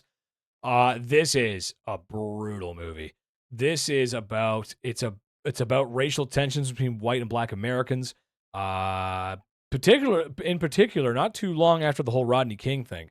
So very topical for the time, really. It was a few years after that, but still pretty topical. And it's about Ed Norton, who's this neo-Nazi. He's got swastikas tattooed on him. He's just this awful guy. He ends up killing this black guy who breaks into his house and ends up going to jail. But he ends up learning to ditch his hateful views, not in a Disney way, because I feel like any other movie would be like, oh, you know what? No, I'm no, like it's not corny. It's his progression from someone who's full of hatred to someone who's going, "Wow, I was really fucking wrong about that. Holy shit." Does he still have some of those hateful views? He might. That might be hard to shake off because he was so indoctrinated into this Nazi ideology, this new American ideology, Nazi ideology. And it's about him trying to save his little brother who's succumbing to the same things of the same group, the same guy who recruited him. And it's just such it's the same kid from Terminator 2, I think. Pretty sure it's the same kid. Really powerful film. A really powerful statement on race relations and culture and how the racism is just stupid. It's pointless. And these guys are only after power and manipulating young people and it's such the opening is just insane. Oh my God. Very, very good film. Love the film. Highly recommend it. Next, I'm kind of cheating again and putting 2 here. Trainspotting and T2 or Trainspotting 2. Love these films. I think this was right before Ewan McGregor did Obi-Wan Kenobi and Phantom Menace. Right before he did Obi-Wan Kenobi. And what a unique film. It's about Scottish heroin users or meth users, whatever it is. It's a completely unique European film that my mom's like, oh, my mom really likes this movie too. Actually, she's like, oh, you should watch it. It's good. I'm like, I don't know, mom. And she was right. I love this film. It's fantastic. I think it was a book at first, and then it got made into a movie. But the characters are very lovable, and even though they're like some of the most dredges of our society, like they're not good people, but the movie makes them very lovable, and the struggles of being addicted to such a horrible substance in mid '90s, early '90s Scotland, which something I appreciate a unique setting. It's just not something you see very often, and I really love the film. And then the sequel, which is I think 30 years later, and they also use that in the film, and it's 30 years later. The main character comes back and sort of deals with the outcome of what he did in the end of the first movie, and this might be the best long-awaited sequel ever. Not a trilogy; it's only two, but T2. Whoa, because I was like, ah, man, they're making another one. No, the story was not finished. The story was not finished in the first one. I completely agree with making a second, and the sequel is. I was glued to the TV the whole time. I was glued to the screen. I couldn't look away. I wanted to know what happened next. The characters are so believable. The tension between the father and the son and being a crook like him, like just such a relatable experience. I think for a relatable experience. I think for a lot of people. But thematically very strange, but a very, very, very, very good dramatic movie, and I highly recommend them. Next, we're gonna go into another gangster film, one of my favorite films of all time, Goodfellas. This is, I'd say, probably the quintessential gangster film, in my opinion. If you're gonna watch a mafia movie, I would recommend watching Goodfellas. It kind of romanticizes what the mafia is and how sort of the mafia works for not low income, low level guys, not high level ranking guys on the street, sort of gangsters or mafiosos. And it's about a real guy. It's about Henry Hill, who was a real mobster, an Irish Italian guy who grew up in New York and ended up hanging around a certain crime family, and he got involved in this family. And it's about it's a fairly accurate story. There are a few things they leave out. Like one thing I actually don't like about the movie is that there's a scene where someone gets killed in the restaurant, but they never explain that it was Henry's restaurant. Henry's the main character, but they never there's a line that says, "Oh, I didn't want to get blood on your floor," but like, why would you say like they never establish that was Henry's restaurant, and that's a big part of Henry Hill's real life is him owning the restaurants and all these goons and gangsters hanging around his restaurant, and so he was unfortunately associated with them, and he was oftentimes asked to do things for them. And when he was a kid, he was breaking into cars and stealing things and et cetera, like that. But as he got older, they asked him to do more and more crazy shit, and he just selling drugs. It's just a really crazy story, but a very good film. One of Martin Scorsese's crown jewels, if you will. I love Martin Scorsese's work, and De Niro, Pesci is fantastic in this movie, and Ray Liotta, who kind of, in my opinion, this movie kind of made him kind of an unknown actor in reality, but this movie kind of made him, and it's kind of, in my opinion, the quintessential mafia movie. You have to see this movie; it's fantastic. Next, we're going to move into what I think is my favorite Star Wars film, Return of the Jedi, just because it wraps everything up so nicely. It wraps up the Skywalker saga, the story, so nicely, in my opinion. It has aged a little bit. The Ewoks may be a little stupid. I don't hate the Ewoks. I like the Ewoks. Star Wars is a universe full of crazy and wild alien creatures. Why wouldn't there be a forest planet full of cute little not prehistoric? They're like Stone Age furry creatures. Why wouldn't there be? You know, if there's tall walking around space age walking carpets like Chewbacca, why wouldn't there be one like the Ewoks? I don't know. To me, it's fine. Yeah, they're cute and they're a little silly. And a lot of people complain about how could the Stormtroopers lose to these Ewoks? Valid point. The Stormtroopers are supposed to be the elite soldiers of the Empire. I get it. But I mean, if you were in an occupation from the Empire, would you not try and fight back? I mean, now they have actual laser guns and the rebels on their side. So why, why wouldn't they try and fight back? And have some success. I mean, they don't have the most success. A lot of Ewoks, unfortunately. I mean, there's that one Ewok scene. You know what I'm talking about? That sad one when one gets blown up. Pretty sad. But I think the film is fantastic. I think it wraps up the Star Wars, at least the original trilogy and the saga. I think it wraps it up fantastically. The redemption of Darth Vader, the second Death Star, Lando. Those movies are so classic for a reason, and I just think it's a really solid conclusion to one of the best movie series of all time. And then next, now we're in the top 10. Now we're in crazy territory. Now this is the big ones. I thought about this long and hard. This is my top 10 favorite movies of all time. Star Wars Episode 3: Revenge of the Sith. This is a lot. If you grew up when I did, and you maybe have you have a little bit of autism, and you're hanging out and you're having fun and you're obsessed with Star Wars like I am, welcome to the team, brother. Welcome in. Don't let anyone make fun of you, because that Obi-Wan Anakin fight in this movie is fantastic. Fun fact, that is the longest sword fight in cinematic history. I think it's 11 minutes, 30 some odd seconds long. The longest sword fight in cinematic history. This movie is the quintessential Star Wars movie. It has the most action out of any Star Wars movie. It is the full descent of Anakin becoming Darth Vader. Spoiler if you haven't seen it. It might be too late at this point, but the clones versus the battle droids. The war is raging. Obi-Wan Kenobi versus General Grievous. The death of Count Dooku. Palpatine realizing his full plan. The death of the Jedi. So much happening in this film. And for the book girlies, the romance takes a really bad turn in this movie. The romance takes this is not a happy movie. This is not a happy movie. I will preface that. If you're like, I've never seen Star Wars, it's not a happy movie. This movie does not have a good ending. I'll tell you right now. The ending is bad. The ending is not. The bad guys win in this one, okay? They fucking win. I'm obsessed with Star Wars. I don't care how many people make fun of me for it. I don't care. I'll hang out with all the nerds, the dorks, and the geeks. I don't care. I love it. This is such a good movie. The episode 3 merged well. The video game's also very good. Everything about it is just the opening with the starfighters and the battle over Coruscant. Come on. Episode 3, Revenge of the Sith. And what a Revenge of the Sith? Oh my God. Come on. I think they all have got good names, excluding 7, 8, 9. Forgot that. I think episode 2 should have been called Shroud of the Dark Side. That's a better name than Attack of the Clones. Attack of the Clones is not a good. That's not a good name. That's not bad. That's not good. But Revenge of the Sith, I love it. I love everything about it. Hayden Christensen is Canadian. We love him.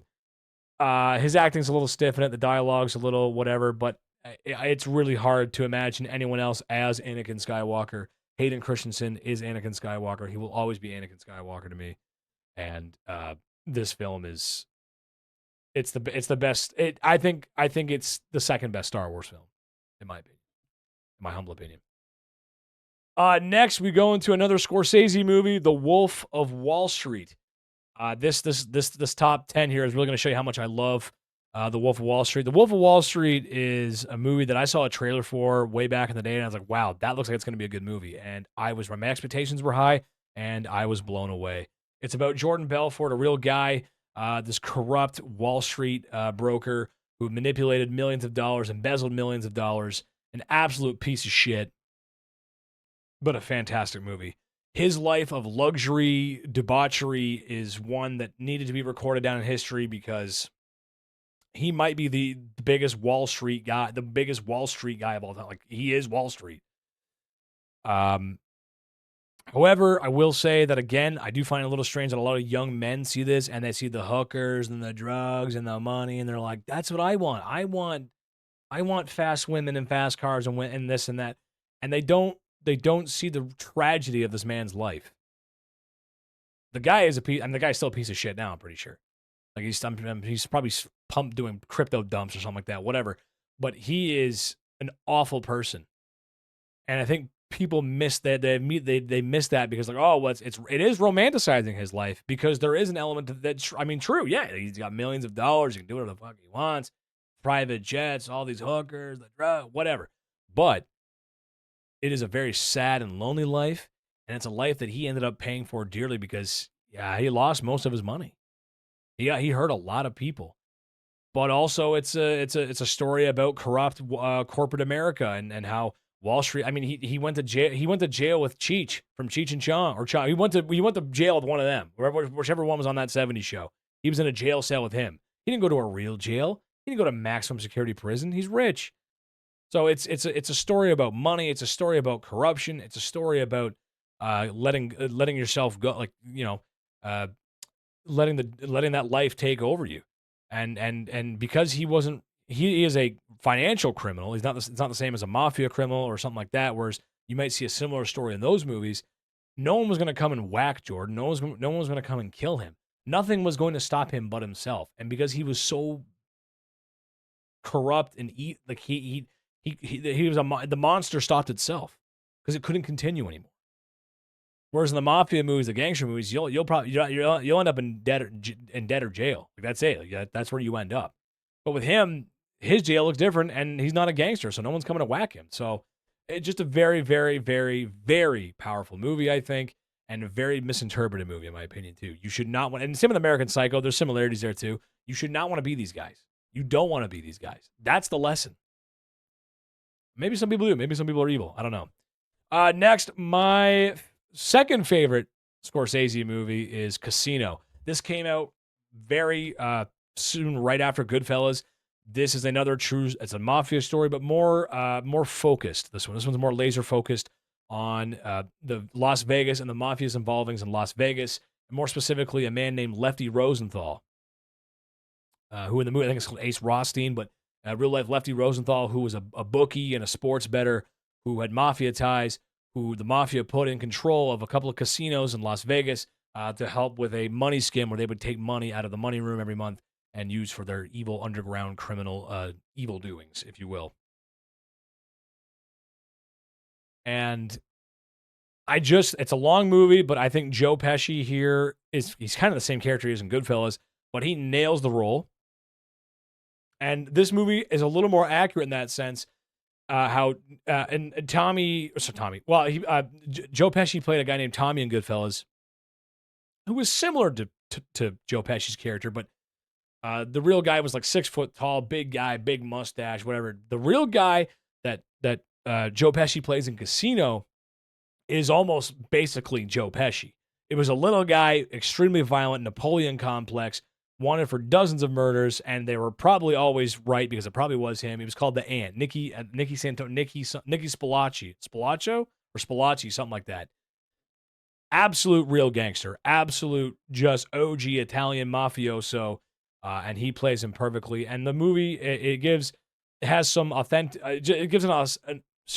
the movie gives an authentic feel for Las Vegas during the time when the mafia owned it. Don Rickles, my favorite comedian of all time, plays the casino manager, which kind of gives it more an authentic feel because he is kind of a Mr. Las Vegas. That's where he got his start. And it just shows the corruption and the weird things that go on behind the scenes in mob-controlled Las Vegas. And I think it's a fan. Sharon Stone, too, beautiful woman. Oh, fantastic actress. She nails the role. She starts out as this beautiful hustler and ends up as this drug-addicted, just succubus. Fantastic movie. I love it. And finally, the last Scorsese movie that I have on my list is The Irishman. This is a long movie. This movie is like 3 hours long. This is Scorsese's most recent mafia movie. Joe Pesci and De Niro again. This one's more related to Jimmy Hoffa and that sort of the mafia, that side of things with the union. And they did the Teamsters unions that gave the money to build Las Vegas. It's a very long movie. There's a little bit of de-aging with Robert De Niro here. It's kind of weird because he's clearly an older man playing a younger man. It doesn't really make a lot of sense, but this one, I think, gives a lot of historical context to the mafia and what was going on. And that's what I like. This one's more about the history of the mafia and how things work between mob bosses like Russell Bufalino, the real Frank Sheeran, who was some sort of hitman for the mob who used to do work for him, and it's a little bit about Frank, but it's a little bit more about Jimmy Hoffa and the things that he was doing for the Teamsters and trying to make life better for people, but at the same time stealing money from the union pension. It's crazy what goes on in the criminal underworld and how much control the Italian mafia really had on the world. I love gangster films. I love this kind of stuff. But this one's more about the history, and I love history, so combining mafia and history for me, a fantastic movie. Little long-winded and maybe hard to sit through, but could not recommend it enough. Okay, next we're going to move into my favorite comedy movie of all time, and this makes sense. It couldn't be anywhere else on this list from the top 10, and that's The Naked Gun starring Leslie Nielsen. After Airplane, he kind of blew up, and they're like, hey, man, let's make a TV series. They made a TV series, The Naked Gun. Didn't work. This is going to work better as a movie. They make the movie. It's a fucking hit. Leslie Nielsen is the perfect Frank Drebin. It's deadpan. It's serious. Every joke in this lands. I don't think this one's aged at all, in my opinion. The other two halves, a few jokes that aren't as great. The condom joke in this one is hilarious. The safe sex joke. They got Elvis's wife to play the femme fatale. I don't know how they got Elvis's wife in this. I don't know. That doesn't make any sense. Okay. O.J. Simpson's in the movie too, which is kind of crazy. That this is right before he, so many weird things about it. Very well written. And Frank Drebin is such a goofy, lovable character. Leslie Nielsen, God rest his soul. I miss him so much. Reminds me a lot of my grandfather. My grandfather was a big Leslie Nielsen fan. We love his work, and it's just a very nostalgic film for me. This is another film that I saw on TV scrolling through, and I was like, wow, what is this? Love it. And I could not recommend this movie enough. There's something, a lot of these movies, my movies are something you have to pay attention to. You can't sit there on your phone. Obviously, you should do that for everything you watch, but there's a lot of visual gags, and you need to watch. You need to be glued to it, and I love this film. It's one of the best 80s films ever made, and I just love it. Next, I'm not a huge Tarantino fan. I know I get a lot of flack for that, but this is my favorite Tarantino movie, Django Unchained. I love it. I think it's from A to Z, A to B. The story makes a lot of sense. He does a lot of time jumps in his movies. I don't like that. Just a preface of mine. Jamie Foxx's Django is fantastic.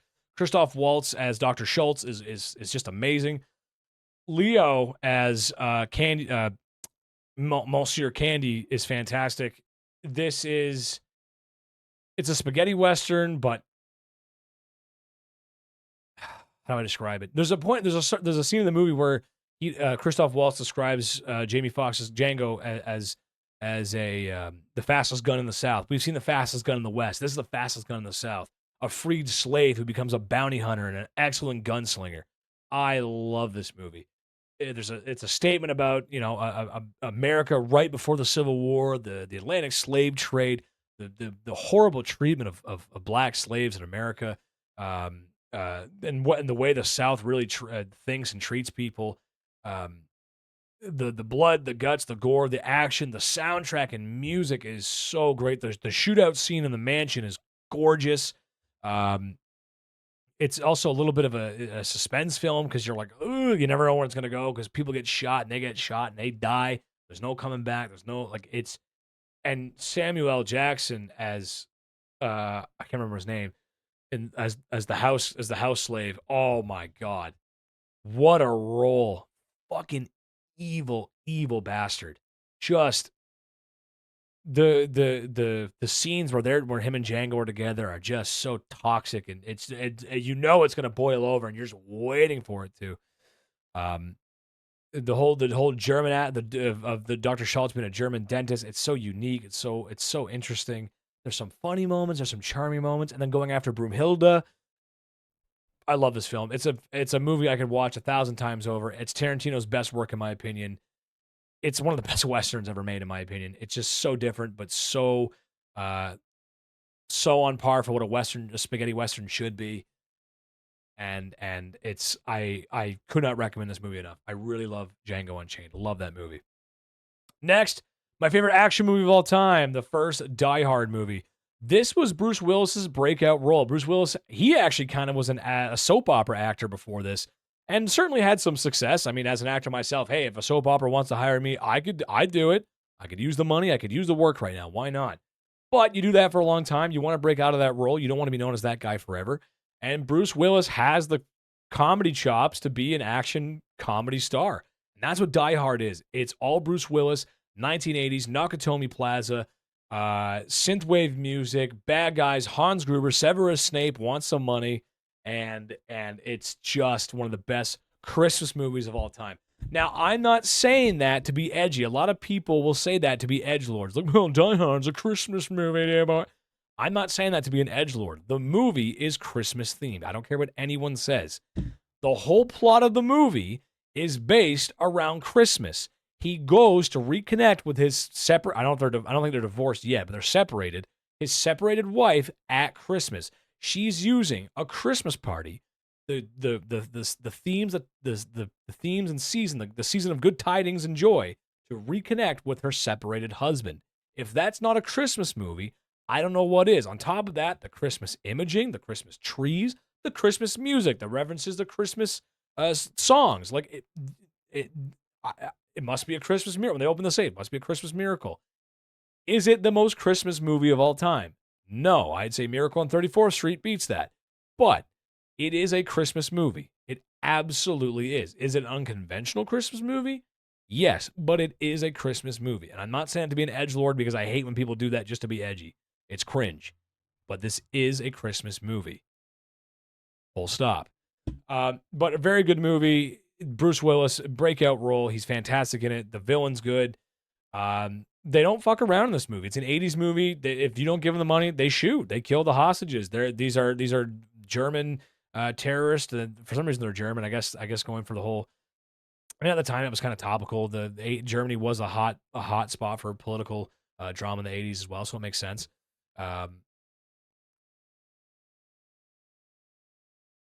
It's a really good movie. It's got a good ending. The bad guy gets his comeuppance.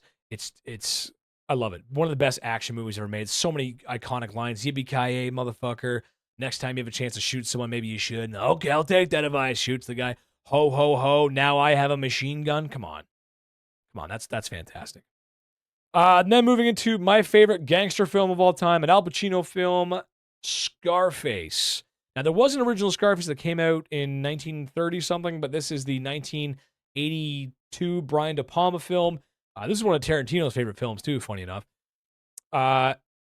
Fantastic film. This is a story of a Cuban refugee coming to Miami, which at the time was very topical. That was Fidel Castro had sent a bunch of political dissidents and people he didn't want from his jails, I guess to alleviate, probably because his jails were full, to send these people all to Miami and fuck up any chance he could get to fuck up America, he would. And this is a way for him to shit on America. And send a bunch of Cuban dissidents to Miami and just really fuck up the immigration ports and systems in Miami, because there's always been dozens of people coming into Miami. I mean, I'm sure you've heard, like, I floated this country on a door as some sort of weird expression, perhaps maybe offensive to some people, but Miami is a hotspot for Cuban, Latino, Spanish, any sort of Latin America influence immigrants coming to Miami. It's a very Latin American, culturally speaking city, so it makes a lot of sense. But very topical for the time. And it's about this Cuban refugee who comes to America, and he is in the cocaine business. And he starts from washing dishes all the way up to owning a very not humble, not reserved, just gaudy mansion in Miami. And he gets addicted to the coke, and there's a lot of shooting scene, and this guy's all about his morals, his balls. He's very, I've only got this world in my butt. He makes deals with Sosa, and he cuts out his boss. He becomes a boss. Just a great movie, and so 80s. If you're into 80s stuff, you're into synthwave, you're into any of that shit, Scarface is the movie for you. I showed my girlfriend and her sister this movie. They're like, we don't want to watch that. That's stupid. I just put it on. I'm like, just watch. They were hooked. And I had to get up and go to work, and they're like, no, stay and finish it with us. Because I'm like, so you guys want to watch it. You watch this movie, you're going to get hooked. It's a tragedy, but it is a fantastic tragedy, and it's one of my favorite. Say hello to my little friend. Come on, everyone knows that. So iconic. Fantastic film. Then we have my second favorite film of all time, a movie that resonates with me as a Star Wars fan. Also, I just think it's a good 80s movie. Just a really good movie. And that would be Star Wars Episode 5, or just some people call it Empire, but for me, it's Star Wars Episode 5, Empire Strikes Back, the sequel to Star Wars. This movie is bigger, badder than Star Wars in every way. This is the best sequel of all time. It's one of the best 80s movies of all time, and it has, again, obviously everyone knows now, but it has, or had, the best plot twist in film history. It had the best, and I still think one of the best plot twists in film history. And I don't even have to say, you already know. Most kids are, even if they're just getting the Star Wars. It's just common knowledge now, which is why I don't think you should watch 4, 5, 6 first. I do think you should watch the prequels first. If you know who Darth Vader is, you should watch the prequels first. If you don't know who Darth Vader is, then you should watch 4, 5, 6, 1, 2, 3. Or there's a different, or 4, 5, 1, 2, 3, 6, which I actually think is 4, 5, 1, 2, 3, 6. But if you know who Darth Vader is, you should absolutely watch the prequels in order first, because that reveal means nothing. You already know that. It means something to Luke and his reaction, yes, but that reaction was 100% meant for the audience. To see this dark, evil person, that is the father of our protagonist. Not someone who died because Obi-Wan said so, because he is your father. The battle on Hoth is fantastic. Luke training on Dagobah with Yoda, iconic, and the final duel with him and Bespin.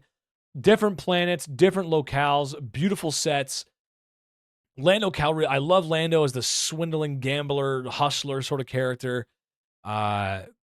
Visually so impressive, and just one of the best movies ever made in cinematic history. I hope 1,000 years from now, people are still cherishing that movie, because I love it. Then, of course, this video is about 2 hours long. Now, I apologize, but had to be done. This is my favorite movie of all time. If you've been watching my streams, which you should be, Big Chetty here live on Twitch and YouTube, this is my favorite movie of all time. I love comedy. I love gangster films. I like dramas. There's a lot of different variety on here, but this movie is my favorite movie of all time. It is a descent into madness and darkness. It is based on a book by Conrad. I think Conrad. I can't remember. Anyway, it's an older book. It's called Heart of Darkness, and this is a film adaptation of it. It's set in Vietnam, and it's played by the main character is played by Charlie Sheen's father, Martin Sheen, and his name is Captain Willard, and he's been tasked by the U.S. government to travel up this river in Vietnam to go and find this corrupt colonel, played by Marlon Brando, named Colonel Kurtz, who is operating in this war with uncouth methods. And his journey along the way is this is an English teacher movie. If you're in high school right now or college and you have an English teacher or professor, ask them about this, because this is the movie that they make you. This is a book or a movie they make you make reader's notes about, but it's actually good. It's actually a good movie.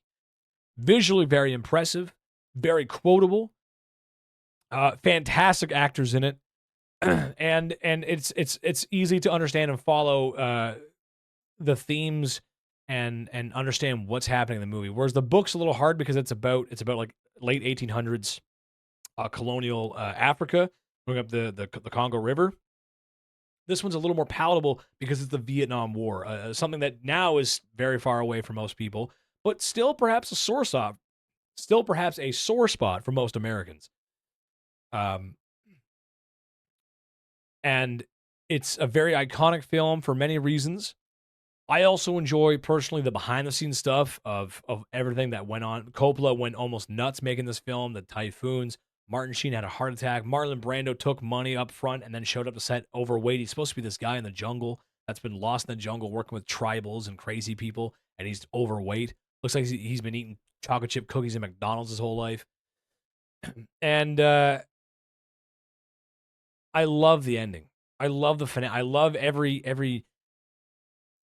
place they stop is some new adventure they have to. Oh, what the fuck? And my favorite part of the film, my favorite scene in cinematic history, is when they're at the Do Long Bridge, whatever you want to call it, and it's the last stop before they get to Kurtz's compound. Now, this is I prefer also the original version, not the Redux. The Redux adds a scene where a surfboard gets stolen. I think that scene's stupid. For anyone that's seen this movie knows what I'm talking about. I think that's stupid. The Playboy Bunny scene, not the USO show, the one where they're topless in the tent. As much as I love that. I don't really know if that adds a lot. The one girl that's talking about her feelings and her emotions, that one, that makes a little sense, but the bird girl doesn't really make any sense to me. And the French plantation scene, it adds some historical context to the movie, which I appreciate, but I think for the movie is what it's trying to do doesn't really work. So I would say the original version, in my opinion, is better. But the scene that I love the best is we're on the Do Lane Bridge, and all these lights are strung up on this bridge, and there's music being played, and it feels like a big top circus. Like it feels like a freak show. And there's a Vietnamese guy yelling over the phone, "Go home, GI, go home. We're going to get you, GI." And Willard gets to the scene. He gets there, and he finds a couple soldiers, and he goes, do you know who's in charge here? And the guy looks at him, and he goes, "Yeah." And goes back into his hole to hide. Dude. Oh, shit. That is multi-layered. One word dialogue. Multi-layered. Fantastic movie. Also a little bit of a funny scene, too, there where he launches the grenade launcher and kills the guy. Pretty funny, actually, but very dramatic movie. You can take it as a descent into PTSD. You can take it as a military movie. I would say it's an anti-war movie, which I'd agree most war movies are anti-war. That's what makes a war movie good. I don't think most war movies that promote war are not good war movies. Which, funny enough, I don't know if you guys have ever seen Jarhead. There's a scene in Jarhead where they're showing the Marines Apocalypse Now, which is the last movie I would show a bunch of people about to go off to war. Apocalypse Now is absolutely an anti-war movie. Of all the war movies to show somebody to go to war, I would not show Apocalypse Now. That is a bad choice. But then again, they're Marines and they're probably not thinking, so I don't know. Now that's a joke. If you're a Marine, you'd probably laugh at that. If not, I'm in trouble. But it's visually a very impressive movie. It's got a lot of good actors in it.